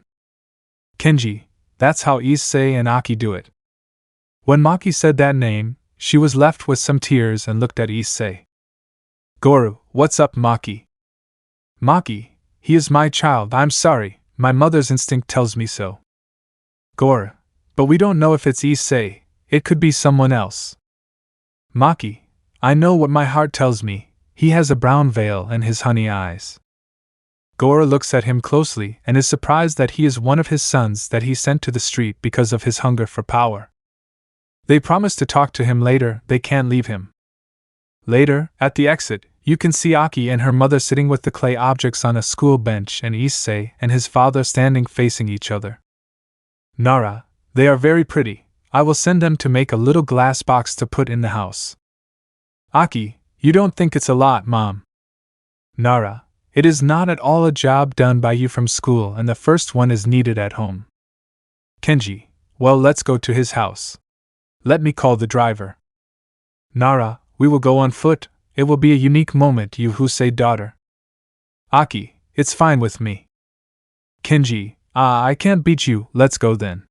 Issei, let's go. Issei, go ahead, I forgot my book in the locker. Kenji, okay, don't be late. So getting ahead. Issei was going to get his book from his locker, and when he went with his head down he dodged before colliding with two people, and when he looked up he saw the Hayadu, his ex-parents.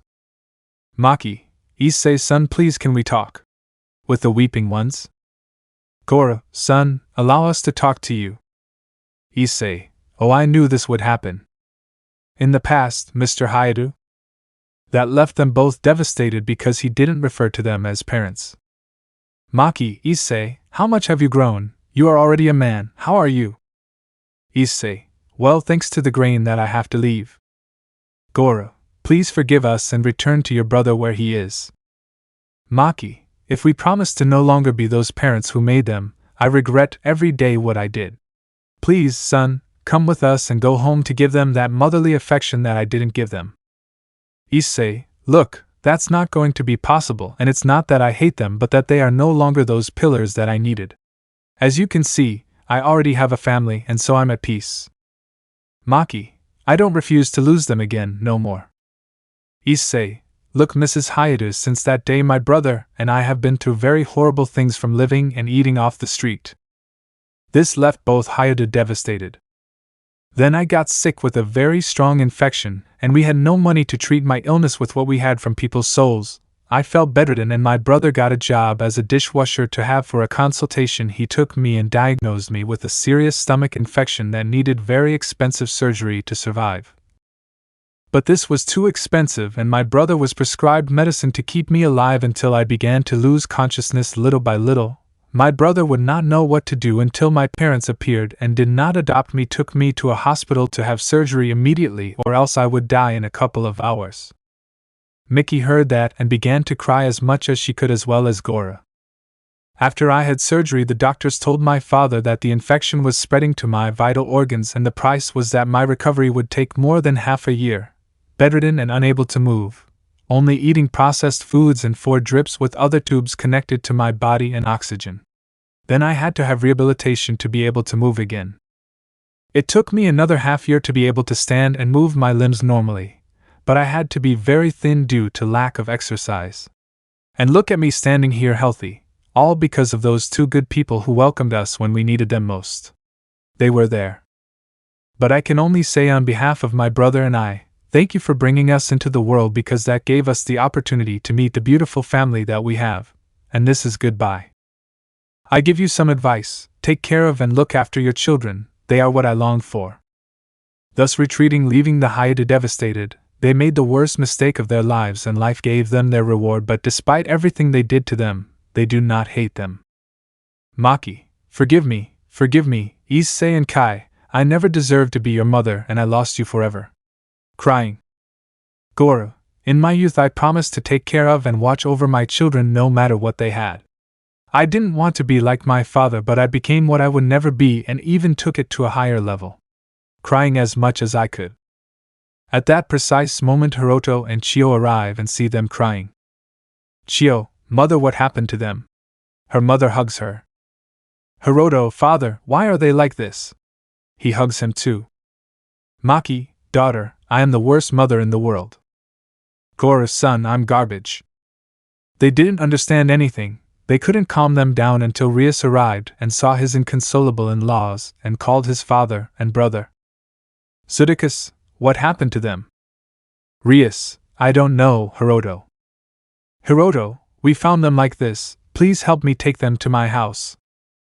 Sir Shay, let me call my driver. When the driver arrived, they took them home. On the other hand, Issei arrived home. Nara, son, why did you take so long? Then he hugs her. What happened, R? Everyone approaches.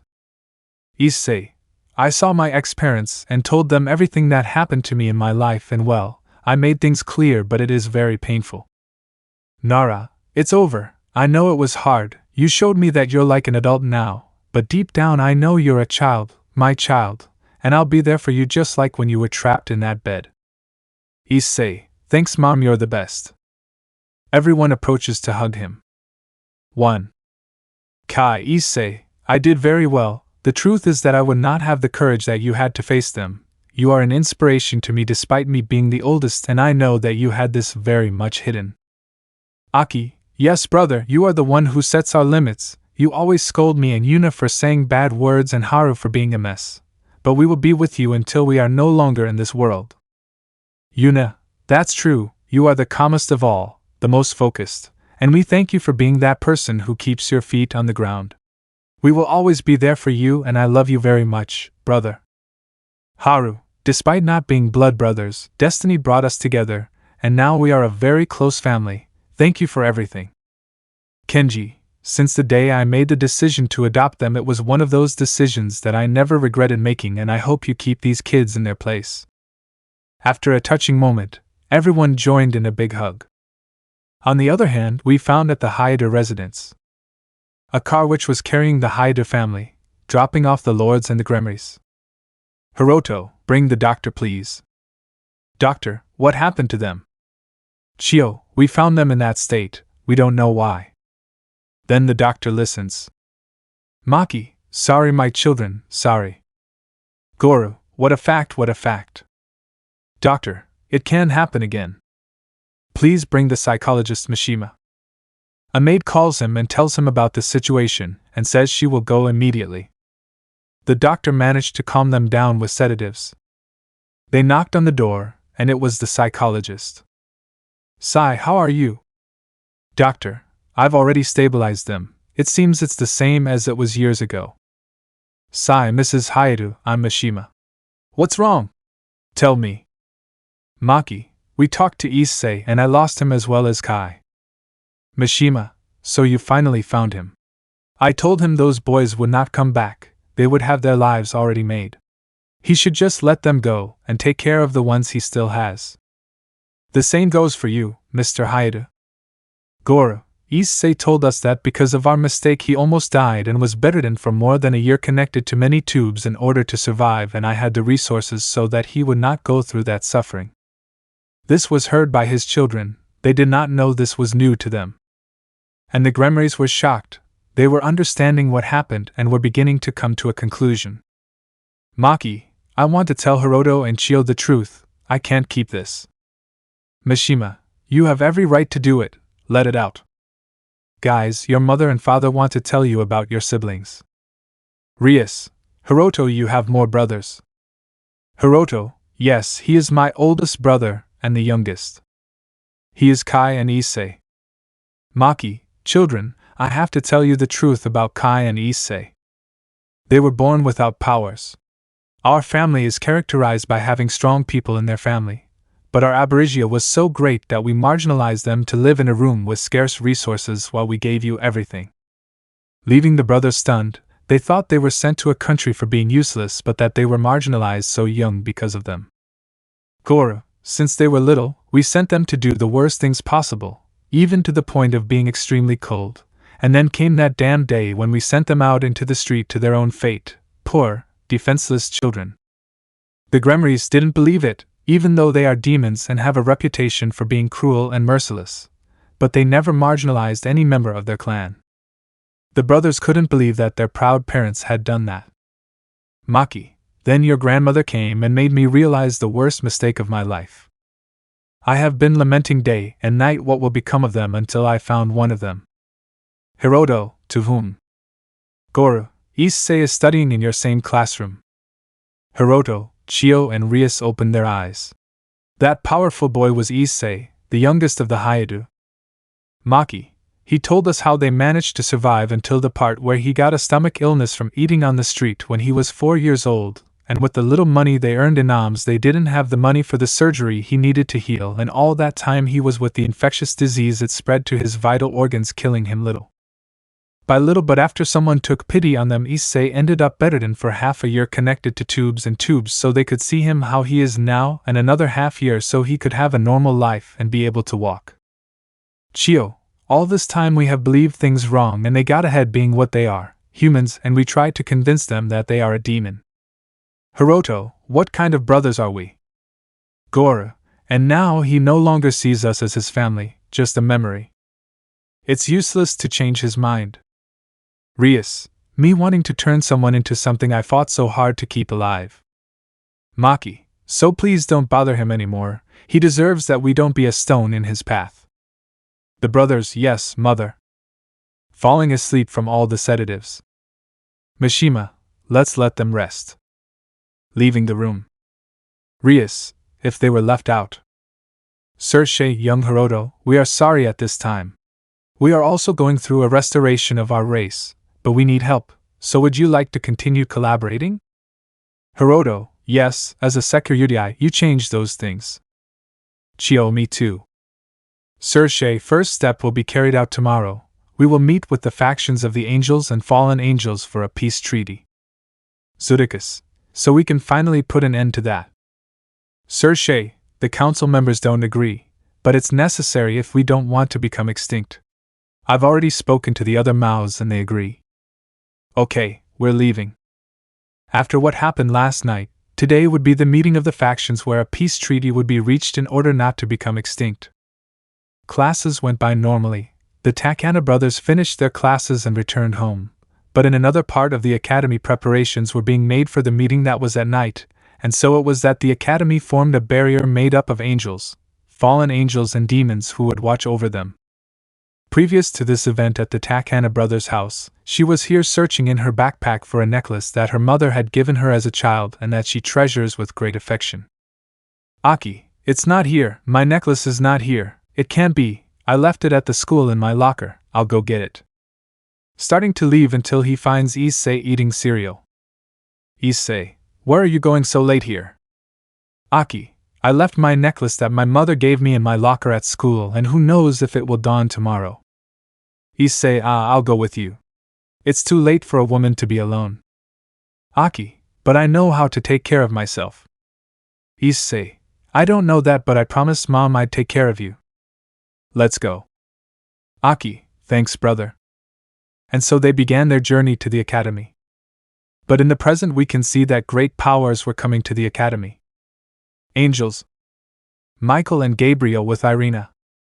Fallen angels. Azazel and Penemy with Raynar. She was not in cahoots with her friends and Val. Demons. Sir Shay and Seraphil with her sister's retinues. The meeting was about to begin. Sir Shay, well, I brought you here to see about the alliance, and first let's start with the fallen angels' attacks. Please laugh. Rias, yes. The tempted ones began with fallen angels killing humans with scream gears and the arrival of the church's envoys who asked to be left alone to recover the parts of Excalibur, but we had to get involved because it was all planned by the Kokabile Cadre. Sona, after discovering that it was Kokabile, it was investigated that they were rebuilding the sword in its entirety to kill us and cause a conflict between the factions. Then we faced a priest who was the one who created the Sacred Sword Project, and finally we faced Kokabile. Me and my entourage created a barrier so that Rias, her entourage, and Zenobia could fight with the Cerberus that Kokabile had and then fight with him, but his forces were very strong until the Hakuryuko arrived, but he did not defeat Kokabile, but in the distance a gunshot was heard and he killed him with a shot to the head. Then it could be seen that there were 3 subjects, a woman and 2 men. One of them had a gigantic rifle that fired at a distance of 3.5 kilometers with absurd precision, but the most characteristic of these subjects are their very bright eyes. And that's all. Seraphil, thank you Rias-chan, and so Tan. Miguel, then a war. Thank you for taking care of Irina and Zenobia. The sword will be locked away in heaven for safekeeping. Sir Shay, Azazel, that you can say about your subordinates. Azazel, they act on their own. I'm not a babysitter, but this caused me casualties. So when Valley brought him to me, we locked him in things in case someone thinks to revive him. His soul is also trapped. In any case, how is it that they killed him with a shot and at such a distance? Valley, from what I saw, that shot is powered by some kind of energy, but it's not magic, and Albion told me they're humans.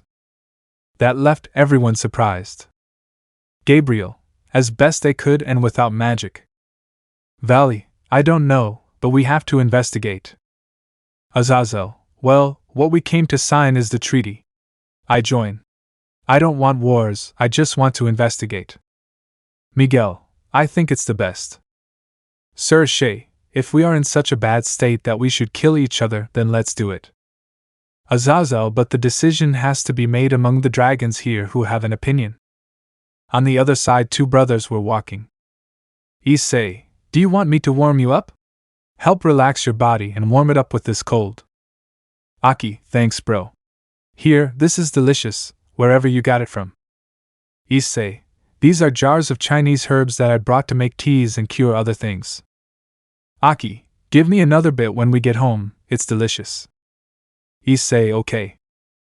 Aki, brother, there is a magic barrier surrounding the school. Issei, and you can check what's inside. Aki, if you let me, I'll agree. There are several angels, fallen angels and demons supporting her, but in the occult club there are great energies.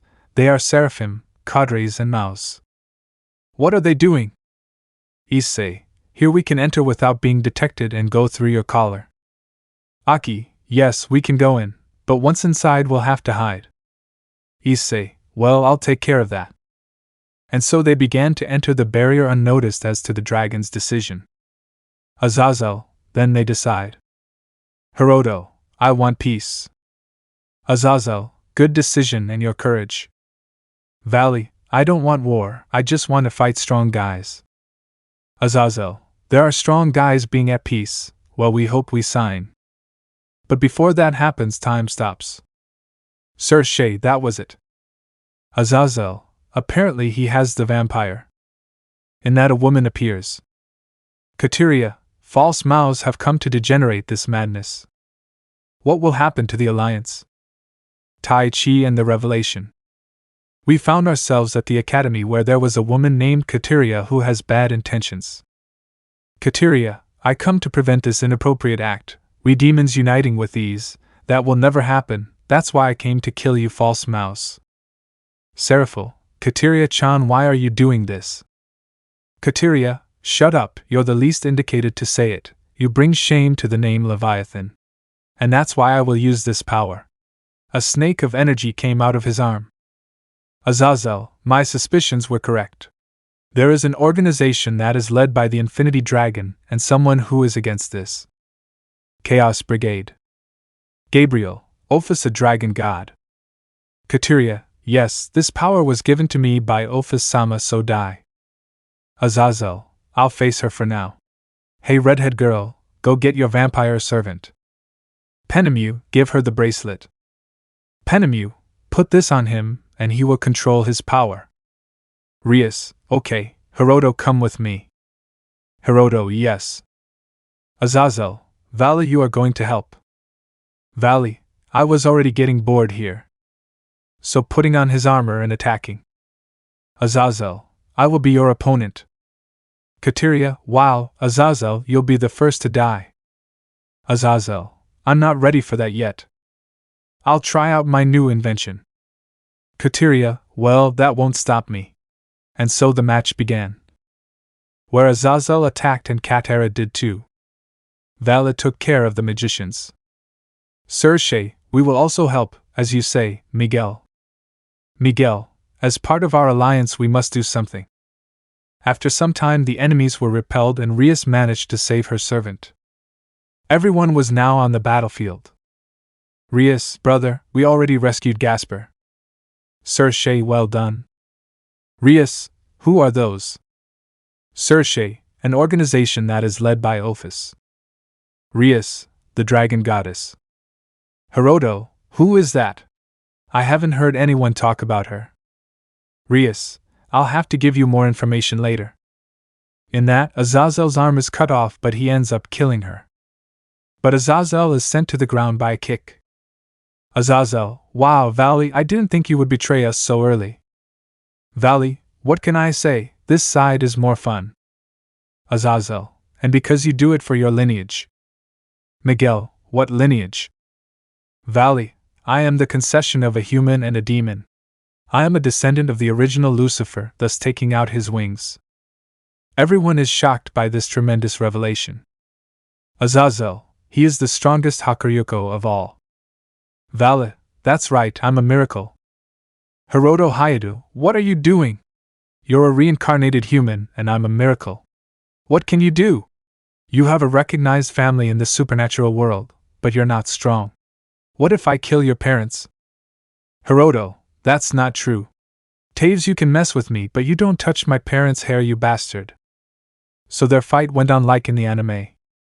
On the other hand, Issei and Aki entered the school without problems, reaching Aki's locker. Aki, if this is here, I treasure it too much to leave it. Issei, that's good, but we have to go, otherwise they will realize that we are here. Aki, what could be happening for the top authorities of the factions to meet? Issei, I don't know, but it's better not to get involved. But then they feel a stop in time, and see some magicians enter the school and hide. Aki, what are magicians doing here, and more, I am sensing many presences not with good intentions. Issei, we have to find out. Come on, there's a truck that won't see us. Aki, yes. Going out they see the battles and everything that was said until Vala and Hiroto face each other. And they see how Rias tries to help him, but Sir Shay stops her. Valley, yes, that's Hiroto Hayadu, give me more fight. He then activates his all-dimension technique and begins to compress the dimension. Azazel, he's shrinking the dimension. Hey Red Emperor, that technique can shrink your mistress's breasts, and those of your club. Hiroto remains static, but then he begins to repeat shrinking the president's breasts several times until he releases an enormous power. Hiroto, as if that weren't enough, I'd let that happen. You're dead. And he lunges at him. but the Takana brothers were left with a look of no way. Aki, seriously, for telling him that, he pulled a power off out of nowhere. Issei, that is something new, let me write it down, new ways to get absurd powers and not try them. I will have to tell this to Kai and Haru, I'm sure they will die of laughter. Where the two were having a fierce battle and Hiroto absorbs Vala's power and releases their powers, but what they did not notice is that a powerful attack was amusing to the Takana brothers. Aki, brother, be careful. Raising his power more than the dragons to resist the attack and putting up a barrier. Leaving everyone impressed and by a power that came out of nowhere that even the dragons stopped and paid attention to the power that was very close to them. And they observed a shield that saw a dissipation of dust and smoke. Then they saw very bright red eyes like the ones that killed Kokobile, but the most surprised were the Gremry and Citri entourage. They were here with those eyes with their open hands which created the shield and Isay inside. Aki, wow, that was close, they almost hit us. Issei, yes, but it seems that they have already discovered us. Pointing at the others. Aki, that's enough. Rias, those eyes. But then he reacts. Issei and Ishigaki, what are you doing here? Go away. This place is not for you. Hiroto, brother, go away, this place is not safe, I know you are strong but this guy is crazy. Serche, you laugh at who they are. Rias, this is Aki and Issei. Sona and I were going to recruit them but they didn't want to, but I don't know what they're doing here. Here I took off my shield. Valley, so he's your brother, what a surprise, then I'll make him bring out more power to continue our battle. I have fired a powerful attack towards the brothers. Chio, brother, do something, don't let them kill Issei. Hiroto, Drake, give me more power, I need to stop him. Drake, I can't, your body has reached its limit. Hiroto, Issei, dodge it. The shot was fired at great power. Issei, here, leave it to me, I'll stop it. Aki, I'm sure you can. At that, Issei takes a posture that is too strange for those present. Issei, Tai Chi. Breathing deeply to let it out, and closing his eyes, passing into a state of relaxation and absolute peace. The one who realized it is Gabriel. Gabriel, I feel that his heart is in complete peace and calm as when father was. Miguel, like him. Observed. At that point Issei did something that left everyone surprised, and that is that he stopped the attack, but the most impressive thing is that he was passing that attack through his hands with very fine movements to redirect it to Vala with more force and speed that he had no response. Albion, Vala, cover yourself. Putting his arms in the X to review his own attack, sending him to the ground without his armor and damaged. Vala, getting up slow. Albion, you're okay. Valley, yes, that did hurt me, stupid human, but now you'll see what I'm capable of. Putting on his armor and chanting. But it would be interrupted by someone who broke the barrier. Biko, Vala, it's time to go, and who left you like this? Vala, him. Pointing at Issei, who was still in a Tai Chi stance in case Vala attacked. Biko, who taught you that posture, human? Vala, you know her. Biko, if that posture is a legend, it was a form of fighting that some humans created in China to reach a state like the gods that allows them to enter into absolute peace and calm. That's what the records I read said, but I didn't think I'd see someone using it. We'll have to go, we won't know what it could be. Leaving everyone surprised that they did not know anything about humans and more that they created something to improve themselves to the gods. Vala, so a god. Okay, but before that, Issei, we'll see each other later and I hope we'll fight to show that I can take on a god. He then retreats. Issei, here we have to go, a portal opens. Aki, yes brother. Summoning a scepter with magic. Which left everyone more surprised because the girl used magic. But before creating it they felt a presence with enormous power to observe that in a building there was a person with a tunic and bright eyes. They watched them causing the supernatural beings to take attack positions but disappeared before the supernatural beings attacked. Aki, they have appeared. With total seriousness. Issei, yes, we must notify our brothers, it seems that they are already mobilizing. So here he hit the floor with his scepter and created a portal that surrounded both of them. Azazel, wait, we need to talk to you. Miguel, we want to know about these guys and their powers, where they got them. Gabriel, how can you be equal to Father, and have that peace and calm being a human? Aki, I'm sorry but we can't give answers. They're starting to get swallowed by the portal. See you later, faction leaders. Disappearing. Issei, wait. Miguel, it seems that this boy was equal to Father, explain. Gabriel, I don't know, but the moment I felt his heart I felt a peace and calm that I had never felt, only when I was with my father, and also that this boy hides an unknown power that keeps him contained. Unlike the girl, she has a magical power too great to rival us. Penemu, how is that? Gabriel is human and has more power. Gabriel, yes, how is it that he can open a portal like nothing and stop an attack from the celestial dragons? Seraphil, that's right, but what were they doing here?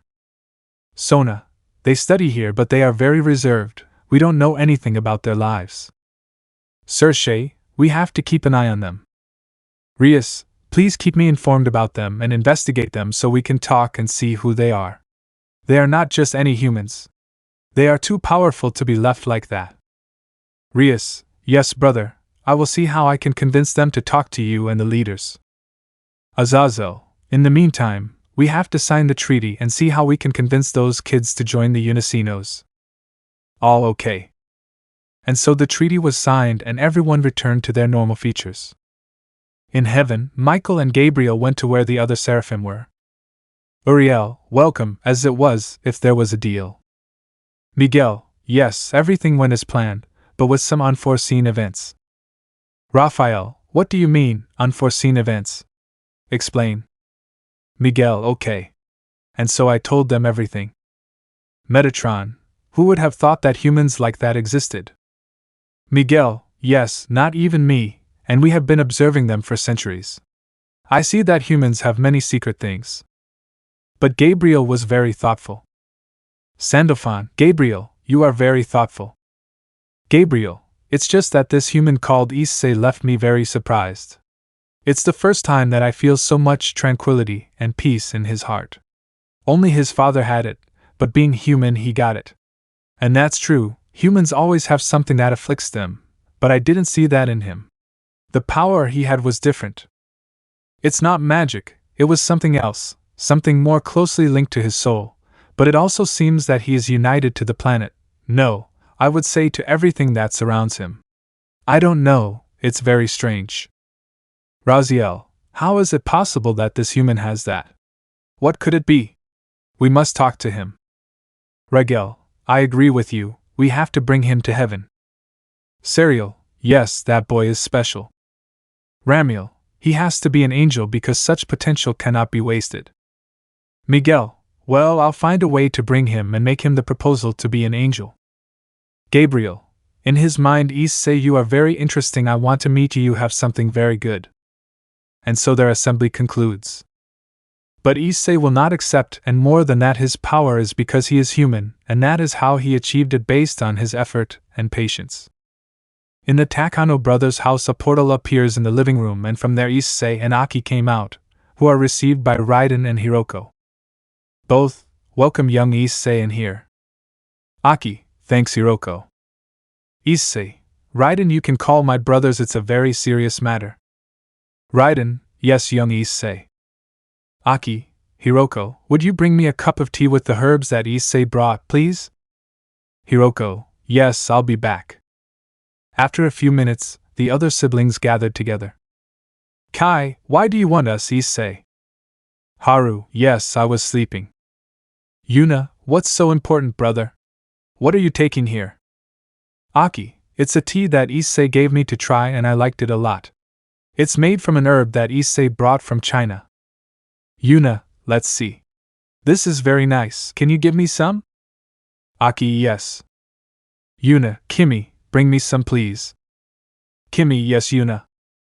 Issei, I called them because the supernatural world already knows about here and I would like to be more specific about their leaders. Kai, how is that? Issei, well, telling them everything. Haru, so they made an alliance, then we'll start to introduce ourselves. Aki, but what caught our attention the most was that they have already appeared. Yuna, so they finally showed their face. I've been sending my spies to see if anything about this city, and they found traces of corpses of demons and fallen angels in the area, but not killed by the supernatural but by humans. Kai, so now that they've arrived in this city, we'll have to be more alert. This will get uglier as time goes by. Issei, yes, but we have to start interacting with the supernatural, now that they suspect me in here. Kai, yes, it's about time. Well, we'll start getting closer to them little by little. Well, tomorrow we'll see how things develop and we'll see. Well, off to sleep. All yes. The next day Aki and Issei went to school normally to pass their classes without many complications. On the other hand, in the occult club they were meeting because Azazel was going to be the new teacher, and he would be in charge of the club. Rias, what are you doing here, Azazel? And it's my chair. Azazel, well, I'll be your new teacher as well. Entering a purple-haired woman. Everyone turns around in surprise. Akeno, what the hell are you doing here? Penemu, well, I'm also going to be a teacher, and I'm here because there's something that attracts me and I wasn't going to stay there doing all of Azazel's paperwork. Everyone had a drop of sweat, but Hiroto looked at Penemu with drooling eyes. Rias, Hiroto, don't look at Penemu-sama with those eyes, he's a cadre. Hiroto, yes, sorry. And what happened to Azazel's arm? Azazel, well, I wanted to try an invention and well, it came out. It was his metal arm. Well, by orders of Sir Shea, Penemu and I will train you from this moment on to develop your screen gears, both from the occult club and the council. Sona, wait, I don't need you to train us. Azazel, Seraph gave his consent and Penemu will be in charge of the student council. Sona, no, my sister did her thing. Azazel, they will also have the mission of joining the Takano brothers to the club to learn more about them. All okay. Rias, well, here begins a new training, guys, I expect a lot from you. His entourage, yes, Madam President. Azazel and Penemu approach the window and see a brown-haired boy and a white-haired girl. Azazel, so they are the ones who have to be aware, they know things that we don't. Penemu, yes, it seems that things will get more exciting seeing a brown-haired boy in particular. At that both brothers turned their faces with something peculiar, their eyes shone brighter. A seraph and a journey to the underworld. You can see Aki and Issei walking towards the academy calmly until they are stopped by Rias and Sona to go to the occult club to talk to them. They told them yes to start building relationships little by little because if they don't, they will be insisting many times. And so the classes passed where Issei and Aki had breakfast under the tree, Issei meditating and Aki listening to a piano melody with their headphones, as if nothing disturbed them. Even the students who saw them felt at peace. They returned to their classroom to take their classes because after finishing these they would have to go to the club. And so the classes ended where the brothers were going to leave because they forgot, and before they left someone went to look for them, that is Kaneko, who called them. Kaneko, Issei-senpai came because the president thought that you and your sister would leave. Issei, okay, let's go. And so following Kaneko to the club where many people were waiting for them, including the entourage, Azazel and Penemu. But the most striking thing was that there was a very pretty blonde woman with church touches with a brown-haired girl who was turning orange in the school uniform. Azazel, so they agreed to come. Aki, we had no choice but to be left alone until we accept, and well, what are we good at? Azazel, well, as you know, we have questions to ask you. How do you have all that power despite being human, and especially your brother who has a very strange power, and more so because of what Vala's friend said? Gabriel, if your brother is very calm, there is something very strange about him. Aki, well, first of all, there are things that we are not going to answer because they are very private matters, and the second is who are you and your partner because I have never seen them. Gabriel, well, my name is Gabriel, a seraph, and she is my brother Miguel's ace. Her name is Irina. Aki, so you are the so-called most beautiful woman in heaven, and why are you so interested in my brother? Gabriel, it's that I felt that at that moment when the Hakuryuko attacked him, I could see how his heart radiated a peace and tranquility that I had never seen in a human. it resembles that of my father." The others were shocked. Azazel, "Gabriel, this boy looks like our father if he's a human." Gabriel, "I don't know, that's why I came." Irina, "That could be the case even without the grace of our Lord." Giving the demons a hard time. Sorry. Aki, "Well, my brother had to go through a lot of things since he was little, and he got to that state with a lot of training and dedication." Azazel, "But what training?" Issei, "Well, I started training since I was young and I wanted to be able to reach that level, and Irina is your name." Well, I'll be honest with you, I don't believe in God or any other being. Since I was little, I went through difficulties. I was asking someone from this supernatural world to help me.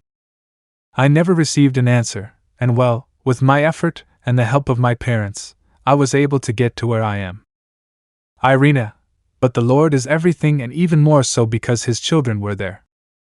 Issei, "Irina, there are things you don't know about humans and you were one, but you didn't look for the truth, you just chose the easy way out.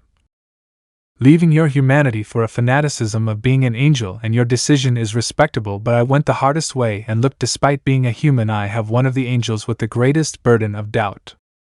This is not selfishness, it is the truth, and I did not choose to look for a being that would give up my hopes, instead this is an effort of years." That answers your question. Irina, "I didn't think about that." She was in an existential crisis in which Issei made her doubt whether it was really a good idea to leave her humanity, to be an angel, and more so seeing that he didn't look for a god or another supernatural being to have his power. This also left doubt in the others who were reincarnated as demons. Azazel, "You're interesting boy, and what else can you do?" Aki, "Well, that will be seen with time, but I must tell you to take care, there is more beyond what your eyes can see." Well, that's all, we'll be leaving. Azazel, "Wait, as if you were already leaving, but we don't know anything about you other than that, and more than that, you have a power that cannot be ignored lightly."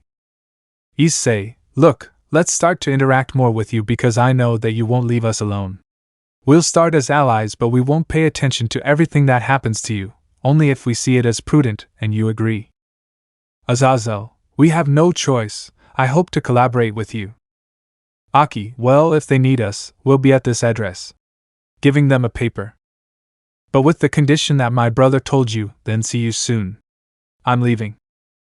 Penemu, "These guys are very mature and intelligent. But at least they have started to interact with us." Azazel, "Yes, it is already a progress, but we don't know how far they can go. It will be a mystery, but in the meantime we will have to notify Sir Shay and Miguel. Rias, tell your brother about this, and Gabriel, also notify your brother." Rias, "Yes, I'll tell him right away." Gabriel, "Okay, but let me see his address."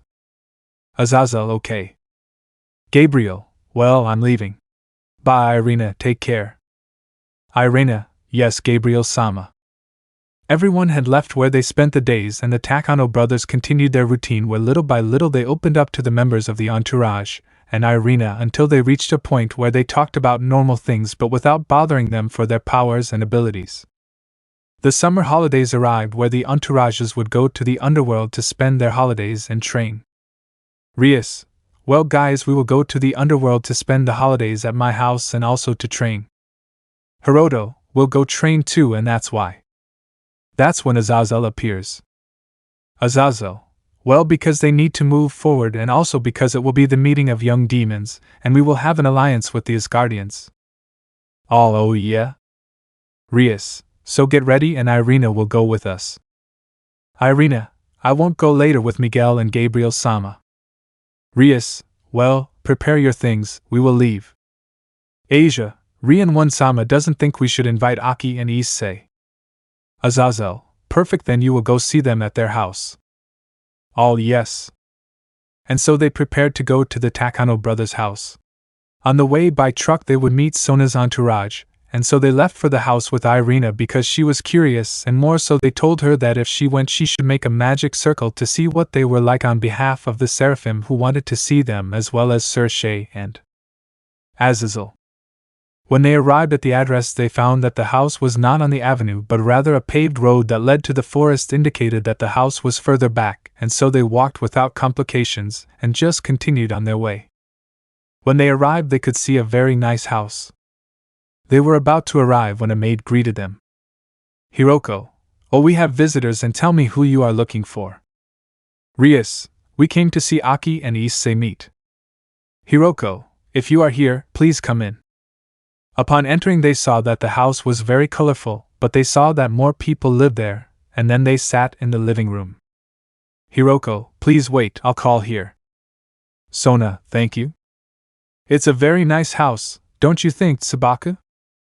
Tsubaki, if Sona-sama is well distributed, it has a very feminine but at the same time masculine touch. Akeno, Rias, this is very comfortable, and to think that they lived here. Rias, yes, it is beautiful, especially in nature. Hiroto, so Issei lives here. Chio, yes, the house is very pretty. Then you hear a very different voice from Aki or the maid, a very beautiful girl in a chef's uniform. Yuna, Aki-chan, come help me bring a snack to our brothers.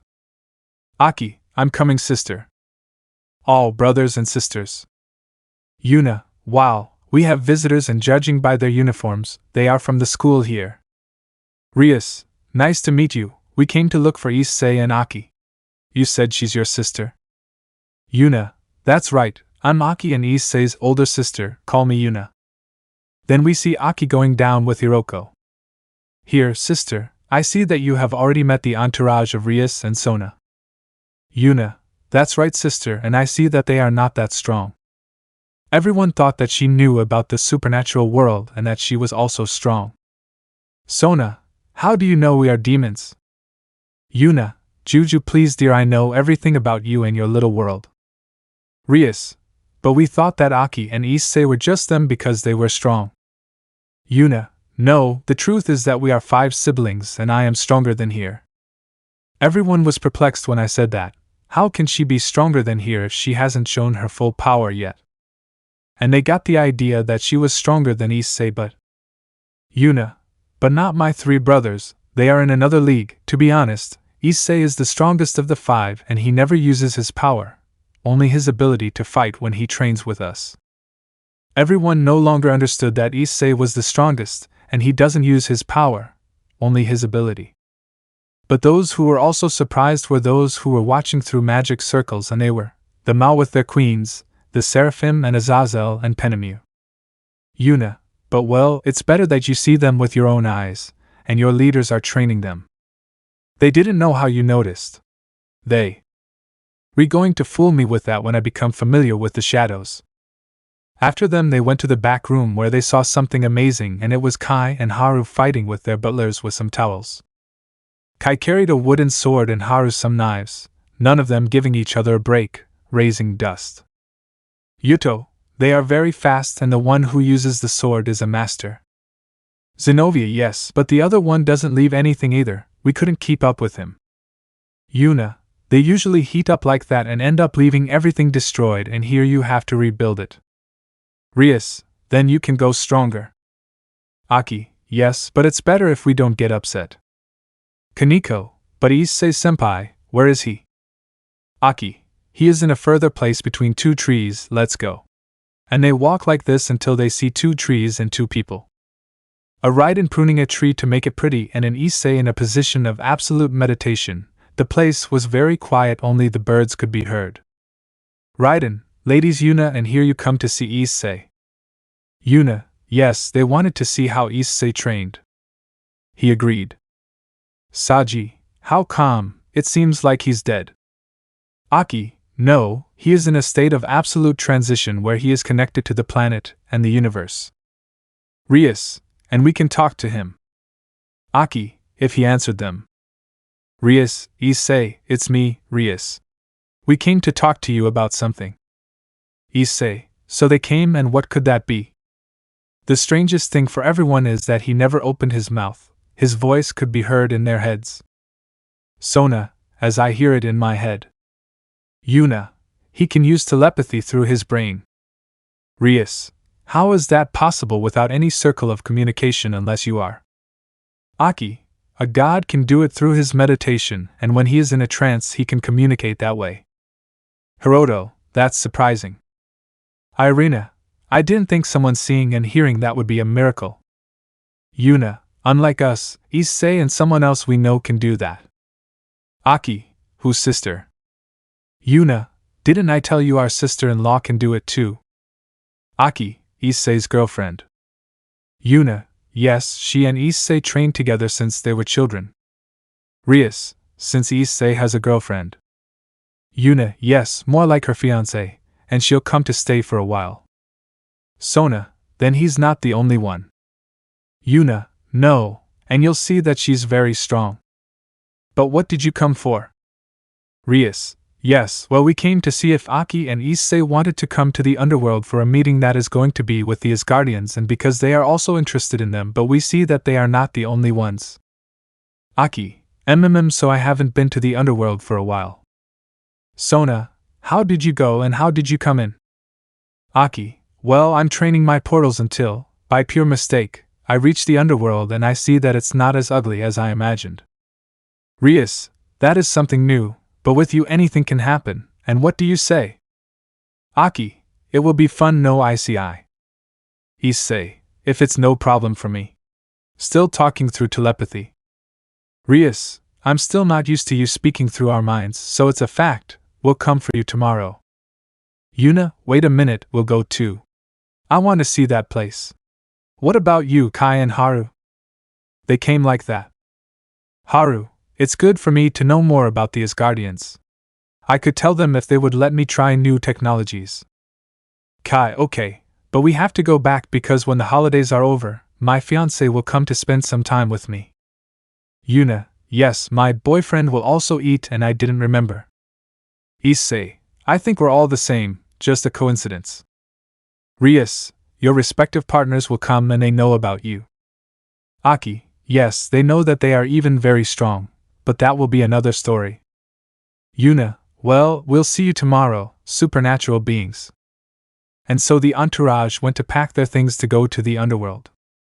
The next day Rias' entourage went for the Takano brothers to take them, and after a while they found themselves on a train that would take them to the Underworld.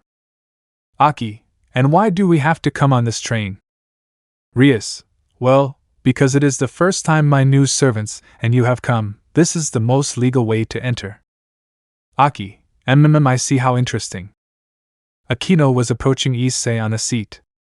Akeno, and tell me Issei-kun, how are you spending your time? Issei, well, thanks, I'm calm. Akeno, so now you're engaged, tell me how lucky I am to have you. Issei, she's very special, she has a life just like mine and we look quite alike, only she also has that seductive touch like you. Akeno, so she too, and tell me, don't you want us to be friends? Issei, yes, but please stay a little further away. Akeno was trying to get closer to Issei with her chest. Yuna, calm down dear, Issei is already apart, and I'm telling you his girlfriend is a little jealous. Akeno, now sorry, I'll have to talk to her. Yuna, yes, but I warn you, she can be nice but don't make her angry, she is very strong. Rias, Akeno, control yourself. Akeno, sorry President, it's just that I'm attracted to Issei. Asia, Akeno Wansama, do not monopolize Issei-san. Issei had a drop of sweat on his forehead and was laughing sarcastically. Azazel, who would have thought that if they came and I saw that their brothers did too? Aki, yes, it will be another experience for us. Rias, where is Sona and where were you? Azazel, she's in another car and I was with Penemu in another one. She was giving me papers and I escaped from her, but well, we're almost there. At that point the train began to shake and disappear to take the entourage to a mountainous part where a dragon was, and so began their fight like in the anime, and after they couldn't, Akwai appeared with a paper on the dragon's face called Tannin, and it exploded with great force where the dragon was surprised and asked who it was. Yuna, it was me, I saw them unprotected and so I gave them a hand. In that appears Azazel, Penemu and Rias. Azazel, enough Tannin, thanks for testing them. Tannin, you're welcome. But who are those guys? Azazel, well, they are allies, but you won't do anything to them when they attack, they are very strong. Tannin, while I'm leaving. Hiroto, President, what are you doing with Azazel-sensei? Rias, he wanted us to give them a test to see their level. I disagreed, but he convinced me. Azazel, and I've already had enough information about how I'm going to train you. But go rest so I can assign you your training. Entourage, yes. And so they headed to the Gremry's house, which was so big it looked like a city. Kai, demons are always very ostentatious. Haru, yes, ha ha ha. Then we arrived at the front door, greeted by the tap. Griffia, welcome. Rias-sama and your parents are waiting for you inside. Rias, thank you very much, Griffia-sama. And so they did, where the Takano brothers headed to their rooms. Rias and her entourage met up with their nephew and went with their mother to talk and then move on to dinner, where everyone was present except for the Takano brothers who were arriving and sitting down. Rias, mother and father, they are the ones I told you are very strong. Zudikus, wow, the rumors were true, they are humans, but I only feel the power of the white-haired girl, the others don't. Venelana, now yes, the girl has a lot of power, but why don't I feel her brothers? Aki, it is because I control magic and my brothers do not, besides hiding it, and because you are more closely related to magic you could feel it but not with them. Zudikus, oh, so that's it, and they would show us something. Yuna, we can't unless it's strictly necessary, but I can only do this. Doing a hand pose. Creating fire from his hand. Everyone was impressed that he created fire without the need for a magic circle. Rias, how did you do that without a magic circle? Yuna, I have my secrets, and it is very easy for me to do it. Kaneko, I feel something very similar to Senjutsu, but it is purer.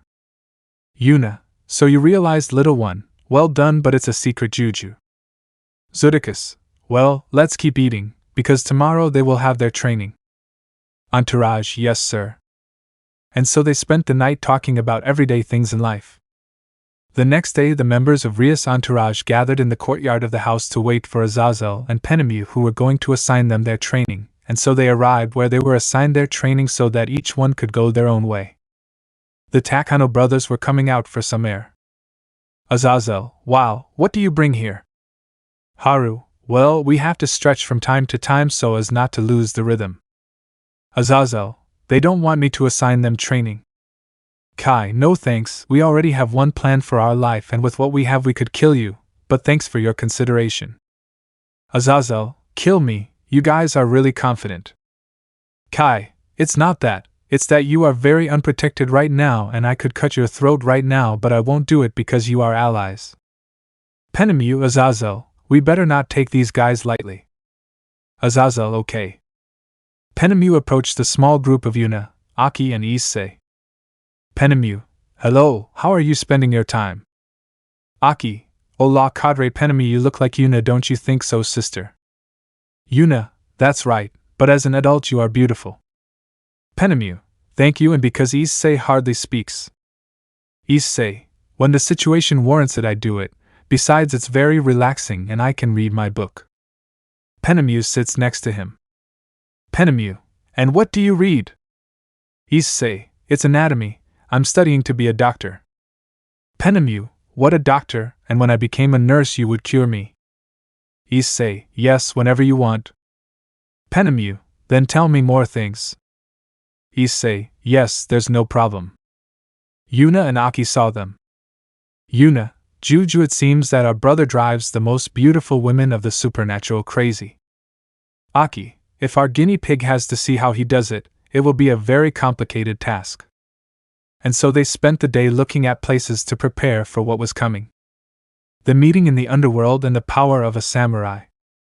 We found ourselves in the courtyard of the Gremry residence where Rias, Azazel and Penemu were waiting for the members of Rias' entourage after their arduous training, in which everyone came very devastated and wanted to rest. Rias, guys are okay. Everyone but agreed there was a hint of tiredness in their words. Hiroto, President, I miss you so much. I hugged you. Azazel, I see you're all in one piece, but it seems you've passed your tests. Well, for now, go rest and recover for the meeting of young demons. And so they went to their respective rooms. After a while they took their breaks for the next day. At night the meeting would be held where the Takano brothers went in casual clothes. At the end of the day it was none of their business. Rias's entourage did go dressed formally to present their class. When they arrived everyone saw many young people where Rias's entourage was a little nervous but with their heads held high. But what they were surprised to see was some fighting where Sigvara Agars and another blue-haired demon, I don't remember his name because this was her arranged fiancé, but these did not get along until Serorg stopped them. Serorg, wow, you came, I see you have very strong limbs, I hope we fight one day, but see you later. Rias, yes cousin? Hiroto, president, who was that? Rias, that was Serorg Bale, my cousin and the strongest young demon. Hiroto, oh, they look very strong, I'll be careful. Just then Sona arrives with her entourage to greet them after parting ways on the train. Sona, Rias, I see that everyone arrived well, and what happened to the Takano brothers? Aren't they supposed to come with you? Rias, yes, but my brother took them very early to show them the underworld and well, I haven't seen them all day. Sona, I see. Then we heard a microphone where Issei spoke and went on to the presentation of the clans and the expectations of the kings, where many were ambitious and another more or less, but in Sona's case they made fun of her, leaving her sad but with the determination that she would achieve it. Which was to make a school where social classes do not exist and everyone can live together. After that the party began, where everyone was having a good time, but where we focused was on the meeting where the leaders of the factions met to make an alliance with Asgard, and so we found ourselves at a large table where they were in full party. At that moment, what happened with Kaneko and Kuroka happened. He told her that he came for her, and that someone powerful would come. And he left with Biko. At the meeting. Issei, it's been a while. Odin, how have you been? Odin, haha, wow, I see that you grew up a brat. Before you were a weakling, but well, it's also a pleasure to see you again. Miguel and Azazel. Azazel, old man, I see that you are still strong, the years do not pass you by. Miguel, nice to see you again. Odin Dano. Odin, ha ha ha, I see that they also come with Gabriel and Penemu. It is rare to see them here, but it is a pleasure to see them. These were only covered with fear and rejection. Razwise, Odin-sama, behave, we are in a serious matter. Odin, yes, Razwise, because of that attitude you won't get a boyfriend. Razwise, but you didn't have to remind me. Crying. Odin, well, and another thing, where are those boys that you mentioned so much to me? They intrigued me. Issei, they are in a room waiting for me to call them. Please shout. Griffia, yes. And that's what I call them wherever they come from. They were talking about things and also about how they sneaked into the Underworld's Demitube system thanks to Haru's ingenuity and Aki's magic. Haru, wow, they do have some entertaining things, they look like those on YouTube from the human world, it's very crazy. Aki, yes, they have similar tastes to humans, but there are other things that I don't like. Yuna, look, there's a Seraphil channel and an otaku like you, Haru, who talks about mechas, but you take it to the extreme that you're even starting to build one. Haru, hey, don't offend something as manly as mechas, they are every man's dream. What do Kai and Issei say? Kai, well, they are not my hobby, but I would like to see one. Issei, I agree with you, Haru, you will finish your mecha. Yuna, sometimes they behave like adults, but other times they seem like children. All three, hey. The leaders watched them with a drop of sweat. Odin, haha, I see you guys are very funny. Issei, I present to you Odin, the king of Asgard. Kai, hello Odin Dano, we came out of curiosity and to observe your faction and more about what Haru is looking for if you let him enter Asgard to learn technologies. Odin, I see that you are respectful, and who is Haru? And he introduces himself. So you want to learn, of course you are in the alliance, I don't see the problem. But well, what does it matter, let's sign that treaty. Before doing that, an explanation was heard throughout the place where the young demons were scared, and the cause was Loki. Loki, Father, I have come to interrupt this meeting and ally ourselves with these inferior beings, we are gods. Odin, Loki returns to Asgard, there I will give you an exemplary punishment. Loki, I'm not going to do that, that would mean disobeying you. But at one point Ajuka locks him in a dimension. Ajuka, ready, he won't be able to do anything like that, but the signal won't be able to last for long. Issei, we'll have to take someone to fight him and stop him. If there isn't someone, I'll have to go. The entourage will arrive by then. Rias, brother, let us go, we've been training for this. Issei, very well then go prepare. Odin, I will send Roswise as support, and I will send someone to lock up Loki. This is also Asgard's business. Roswise, okay, I'll go support.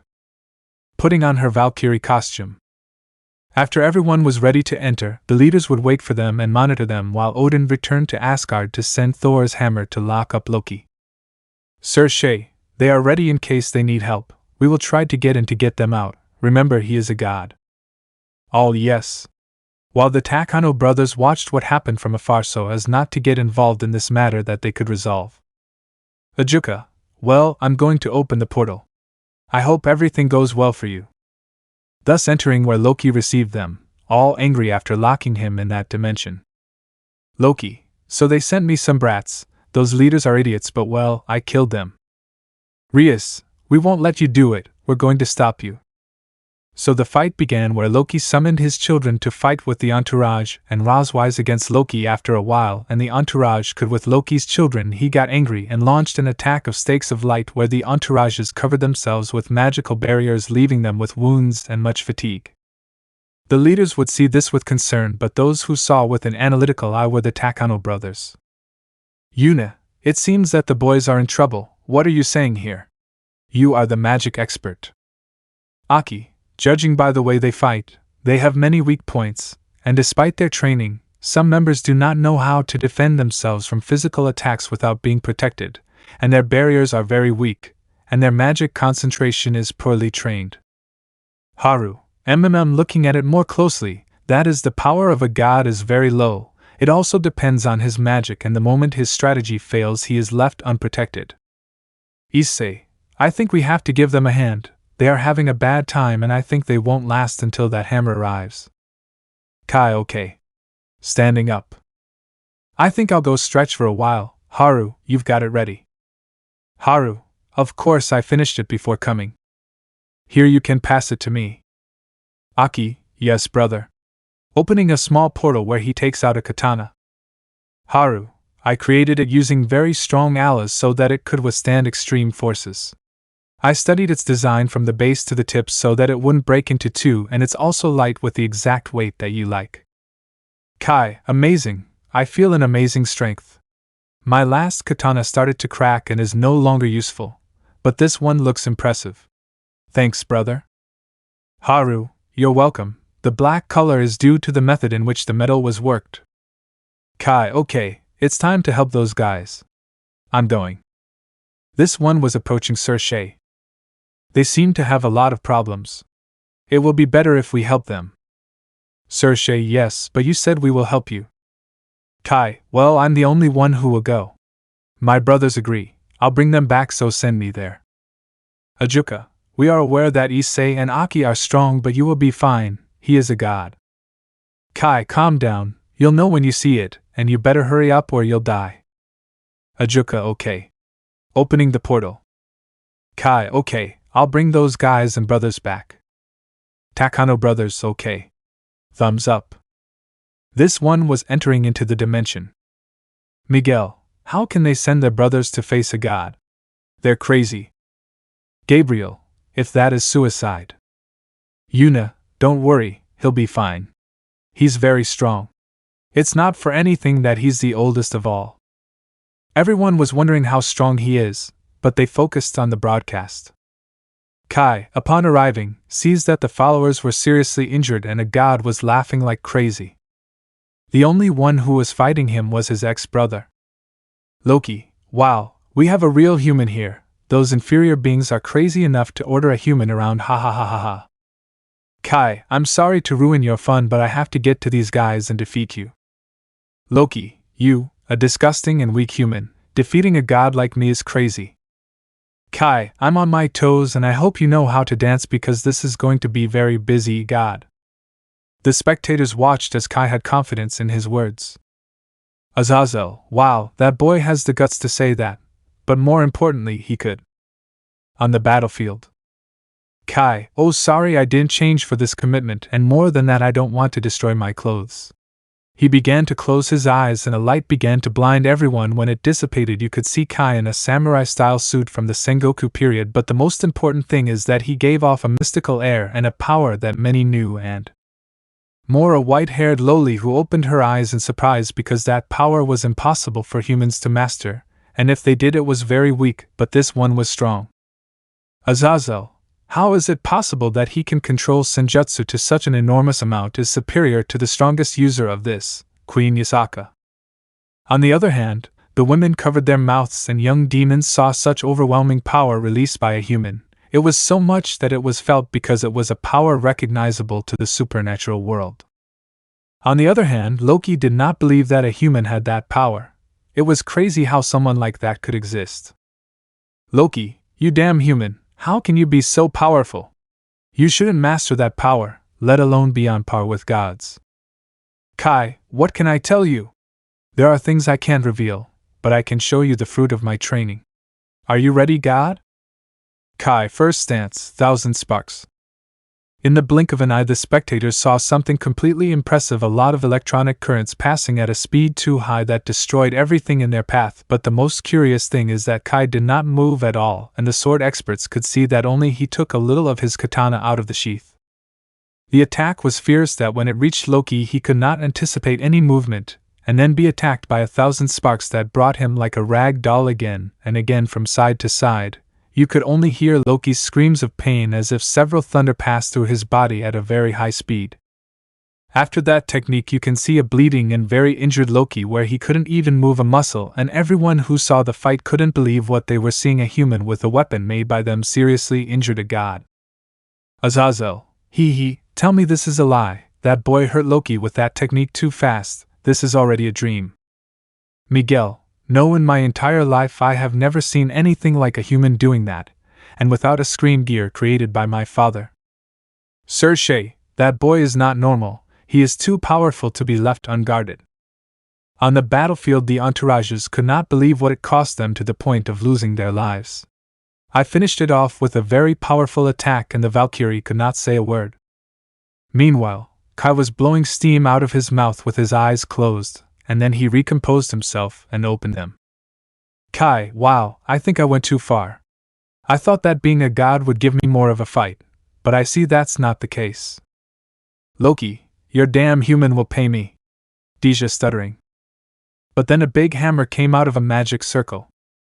Razwise, I understand. Sekiryutai says Odin-sama that you can seal Loki with the hammer set so you can lift him. Hiroto was being healed like that. Hiroto, it's okay. He lifts him up with his hand that has the Buster gear. Locking Loki up but without saying before. Loki, I curse you, Sekiryutai. To then disappear. After everyone was recovered they began to leave until something was entering the dimension. The first thing that was felt was a very sinister power that the entourage and the Valkyrie were trembling with fear and that some hooded men were on a hill and were opening a portal where a very powerful being came out. It was a demon but very different, it looked very macabre. At that Kai was so serious that he started talking to those who were watching the fight who were more than impressed. Kai, get these kids out of here, this thing is too much for them and I can't defend them all. Everyone looked at the Takano brothers who were too serious. Aki, I'll go get them. In that a light began to surround Aki, raising his power to a mao or more, and after the light dissipated you can see Aki with a strange suit. Everyone saw this girl with great power, surprised. She had great magical power, and she began to create a dimensional portal to go after the boys. She was already on the battlefield watching the creature. Aki, you guys come with me, we have to leave right away. But they were paralyzed, they were very scared. But Aki yelled to get them out of their trance. Let's go now. Razwise, but your brother will stay. Aki, he can handle that being but he can't defend them, they will be a hindrance. Rias, but Aki, but nothing, we're going now. Brother, be careful. Kai, yes, leave it to me. So here he took the boys and Kai focused on the demon and talking to the hooded men. Kai, what do you want here and what do you intend?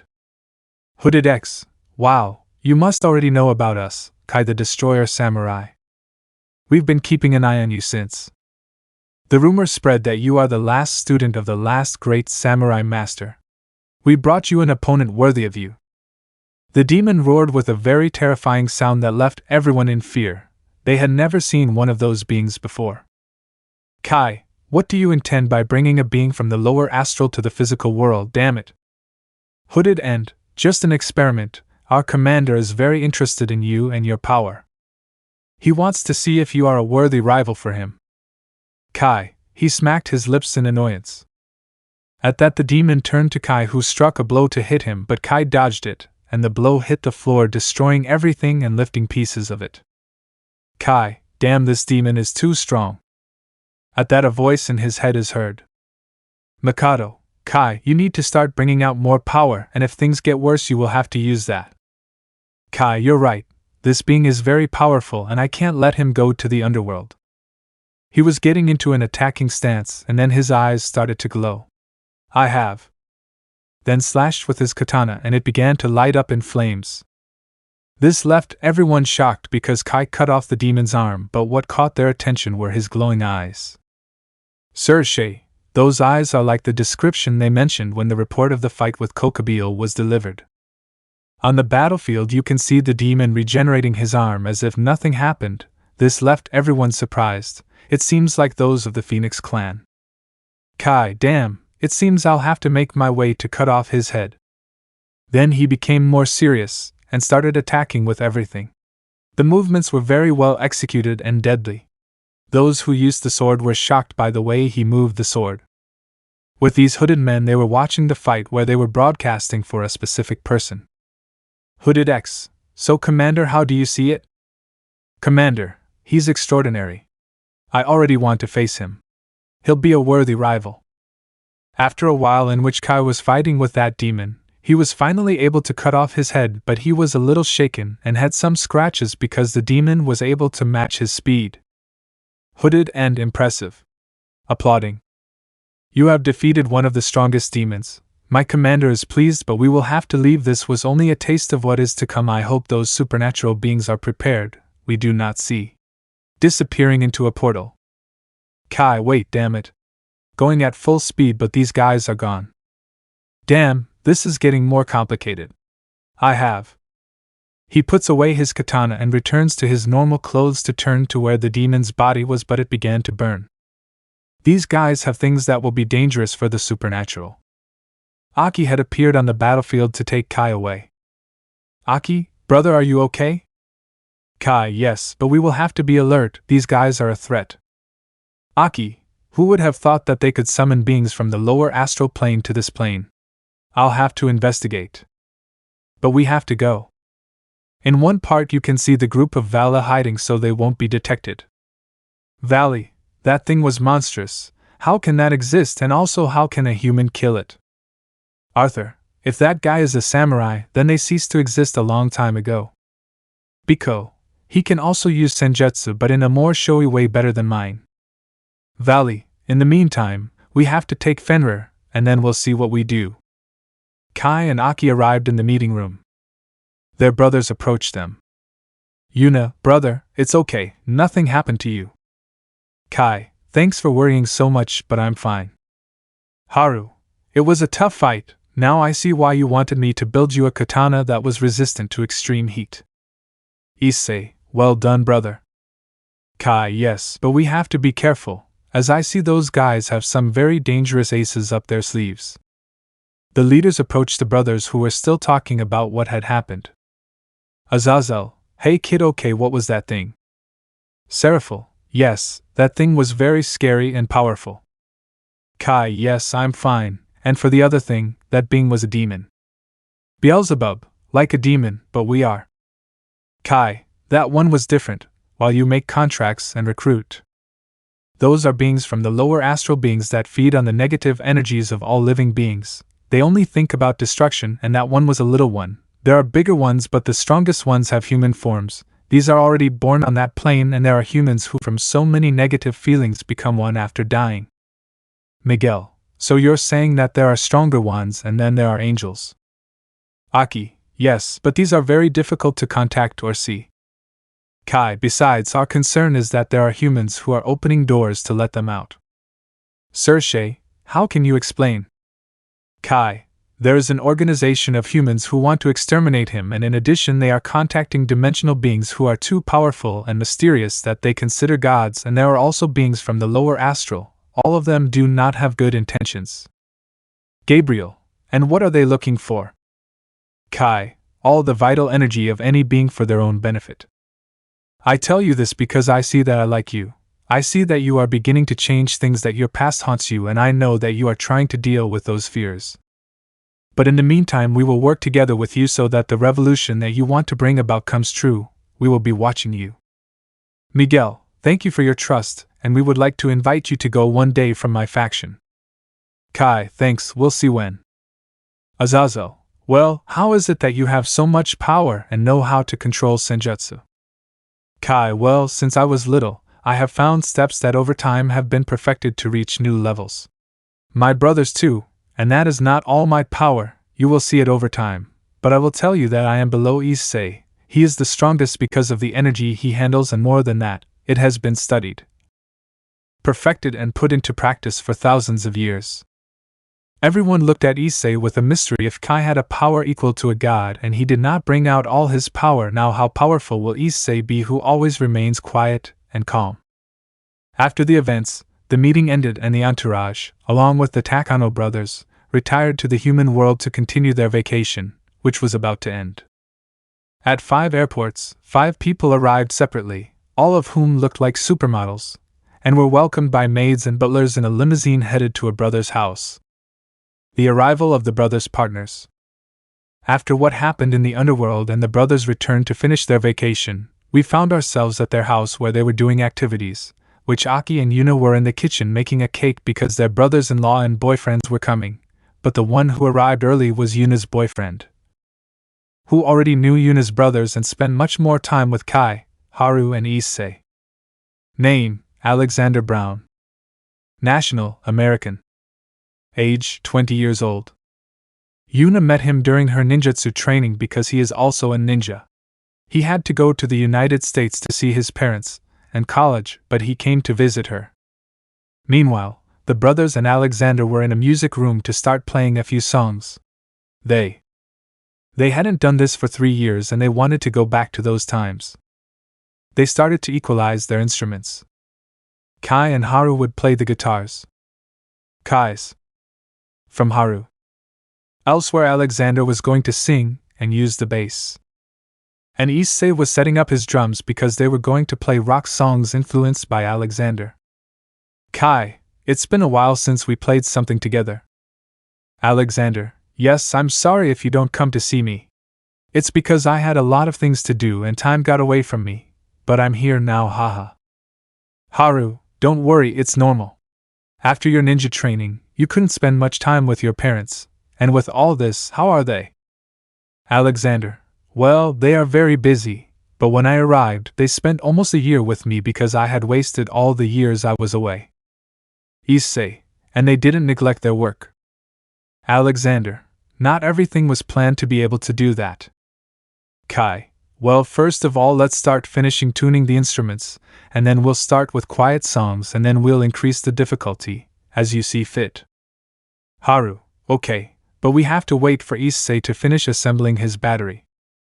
Issei, I almost only put the cymbals because I bought new ones and I have to take them out of their box. Meanwhile, with the sisters. Aki, sister, you are happier, hehe. Yuna, what can I tell you? I haven't seen Alex in a while and I want to give him a more than good stay. Aki, hehe, sister, you are very much in love. Yuna, Juju, and what do you say, Aki-chan? Your boyfriend also brings you like this. Aki, what can I tell you? He is very funny with me and responsible. Yuna, well, we have to go with them. They are going to start playing and they said they would play songs where we are. Aki, yes. But then there's a knock on the door, and the one who opens the door is Hiroko. Hiroko, yes, how can I help you? The ones who knocked on the door were the entourage with Valkyrie, already in the Gremory clan, and Irina. They all came in casual clothes. Note, I will not follow the story strictly. You have to give it your touch so that it is not the same. Hiroko, but they are the demons and the angel. Rias, hello, we came to spend some time with the Takano brothers. Hiroko, yes, I'll let the ladies know. Rias, yes please. At that Hiroko went to the kitchen where Aki and Yuna along with Kimi were. Hiroko, ladies, you have visitors. Aki, who Hiroko? Hiroko, it's the entourages who come to visit them. Yuna, okay, let them in. It would be nice to have more spectators. Kimi, would you please bring some stools for them and put them around the music studio? Kimi, yes, miss, I'll tell Renzo to help me. Yuna, thank you. And so Aki and Yuna with Hiroko went to welcome the visitors. Then they arrived. Yuna, hello, how are you? Sona, well, thank you. We came to spend time with you. We had nothing to do and I think we all agreed to come. Rias, yes, from what I see, yes. But then 3 limousines arrived, one from the Takano house and another from another. A blonde boy got out, another an older girl with black hair and a very beautiful face, a white-haired girl with blue eyes and finally a blue-haired girl. Everyone turned around, surprised and others stunned because they were so handsome, they looked like supermodels. Name, Harry Jones. Birth, English. Age 18 years old. Name, Jean Yamada. Nationality, Japanese. Age 20 years old. Name, Blanche Durand. Nationality, French. Age 19 years old. Name, Shui Chin. Nationality, Chinese and Korean. Age 17 years old. At that point a person came running towards the subjects who arrived and it was there that he threw himself at Harry. Aki, Harry, I miss you so much, it's good that you arrived safe and sound. Harry, thanks for picking me up, but don't you think a slime is too much? Aki, no, I have to take care of you just like you do with me. Harry, yeah, and I'd take a taxi, but how have you been? Aki, fine, thank you. It must be said that they spoke in English. Then he lets go of Harry and turns to the girls. Aki, hello, how are you? You must be my brother's girlfriends and fiancés. I am Aki Takano, their sister and their soon-to-be sister-in-law. Many were stunned by this. Everyone, what? They didn't believe that those beautiful ladies were the girlfriends of the 3 brothers. Jean, nice to meet you, my name is Nara, I'm Kai's girlfriend, he told me a lot about you. Aki, it's a pleasure, you're very mature. Jean, well, I was educated since I was a child and I'm already in university. Blanche, hi, I'm Haru's girlfriend. She learned to speak Japanese so she could communicate with Haru's family. Aki, wow, so you're the one who keeps my brother in order even though he's a mess when it comes to his experiments. Blanche, hee, you wouldn't believe everything I had to do to make it more organized. Aki, I understand you, hee. Shui, how are you, Aki-chan? My name is Shui and I am Issei's girlfriend. When he said that, many girls in the environment were jealous. Aki, wow, you are beautiful, you care for and watch over my brother. Shui, yes, but I also owe him a lot. Yuna, Juju, so you already met like you girls have. Nara, Yuna, long time no see. Blanche, Yuna, it's good to see you. When will you make me another dish? Shui, Yuna-san, you're still beautiful as always. Yuna, I say the same to you, you keep improving. But you won't introduce your boyfriend here. Aki, yes, he's Harry, he comes from England, he's a good boy. He raises his hand. Yuna, because he doesn't talk. Aki, well, he only speaks English.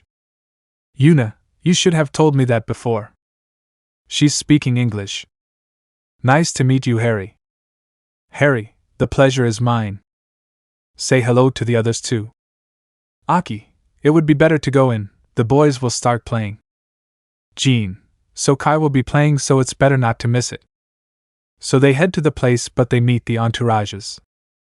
Yuna, those present are the demonic followers.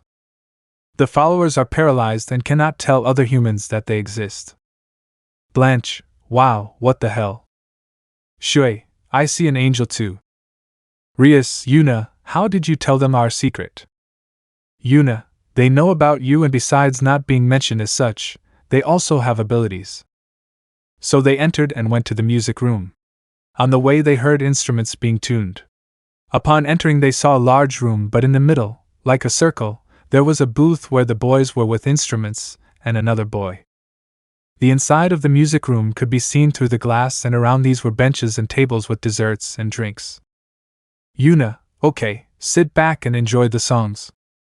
Rias, as they play. Aki, yes, my brothers play instruments, and so do I. Sona, and who is the other boy? Yuna, he's my boyfriend, his name is Alexander, and he's American.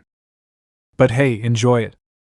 Everyone sat down. Issei and Kai's ex-brothers couldn't believe how their brothers had beautiful girlfriends, and knew how to play musical instruments.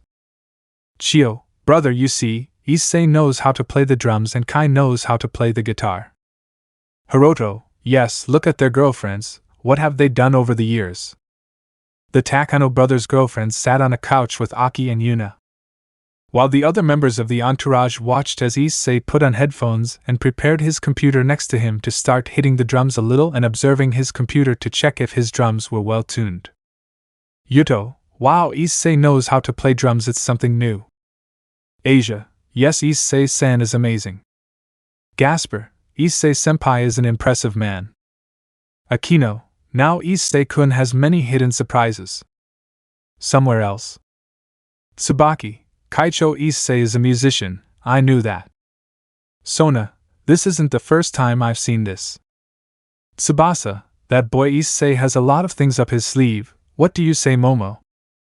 Momo, well, it's very interesting since the day she arrived at the academy, but her sister is no exception.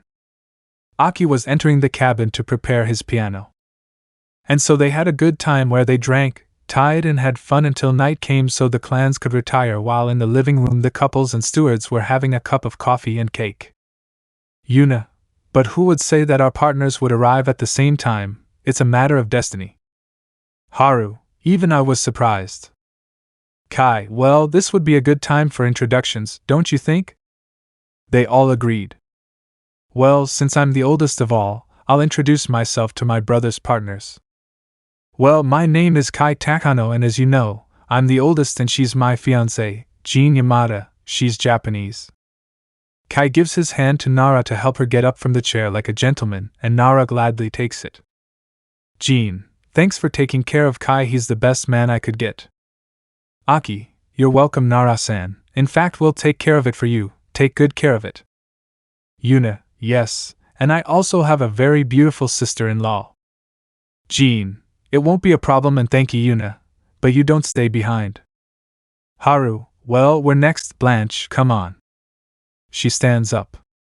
Well, I'm the second oldest, my name is Haru Takano and she's my girlfriend, Blanche Durand, she's originally from France.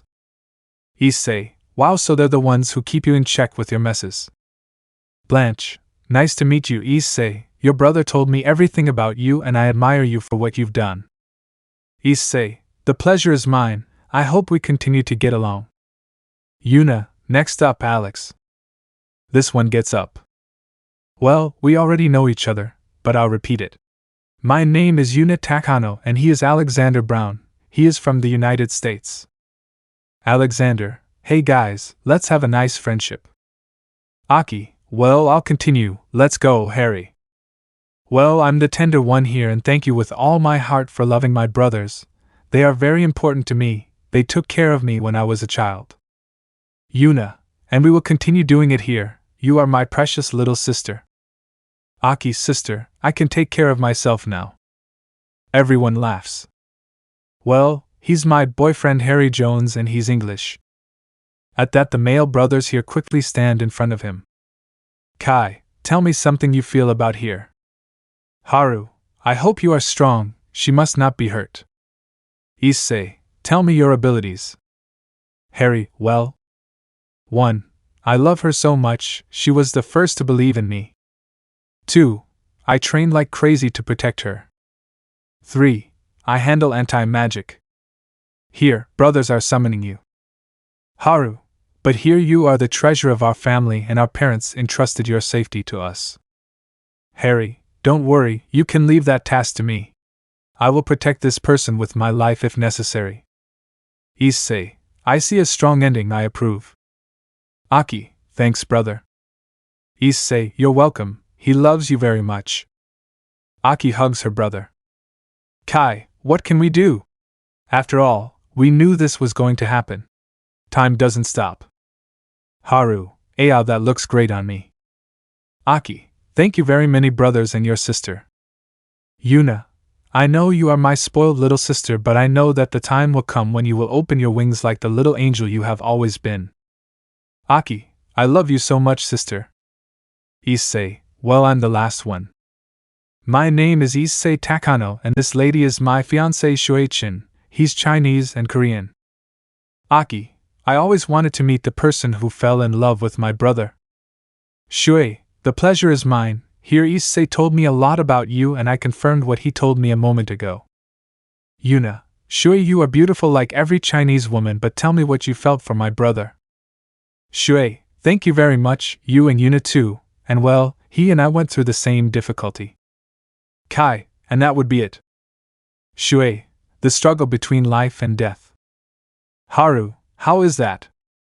Shuei, when Issei came to China, I was a normal girl until I was diagnosed with a very serious heart disease that had no cure, so I had very little time to live, and the worst thing is that every time the disease worsened it ended up throwing away me into bed, and Issei was the only one who had the patience to spend my last days. He took care of me and watched over me day and night because he told me that he also went through the same thing, and after he found a remedy I was able to continue living and become strong. Yuna, and what was the remedy? Shuei, the transfer of chi directly to my heart until it was healed and I could take care of myself. Aki, how surprising, and for obvious reasons you fell in love with him.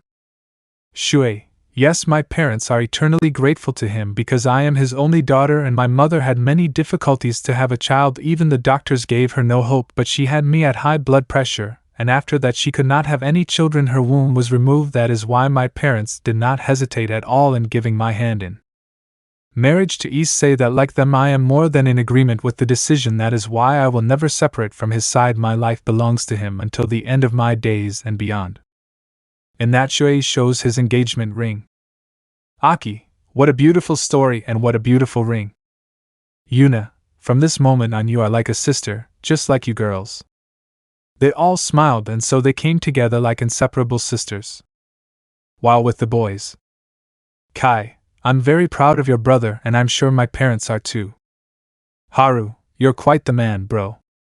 Issei, it's not that big of a deal. You two will have your story with your partners, whether beautiful or sad, but that was essential to be here. Haru, well, wouldn't you like to play a good smartphone game? Kai, I agree. Issei, I'm in. Haru, and you guys? Alexander, I'll go in. Harry, it's okay for me to play with you. Kai, of course, you're already part of the family, so wait, come. In a secretly placed face, the parents of the brothers observed a beautiful reunion, and also heard everything. Nara, but how beautiful my daughters-in-law and my sons-in-law are, not far behind. Kenji, they are very good people. Nara, I would like to meet them. Kenji, yes, me too, but we must be alert. This is just beginning, and our children and their partners will have to face them, but with our help. Nara, we will not leave them unprotected. Besides, they are my children, and as a mother I will not let anything bad happen to them. What will happen from now on with the arrival of the brothers' partners? Find out in the next chapter. Let me know in the comments below if you guys want the next part. Also check out my other video that has been shown and left. Thank you for watching. If you enjoyed this video, please like and share this video. And have a fantastic day. Bye.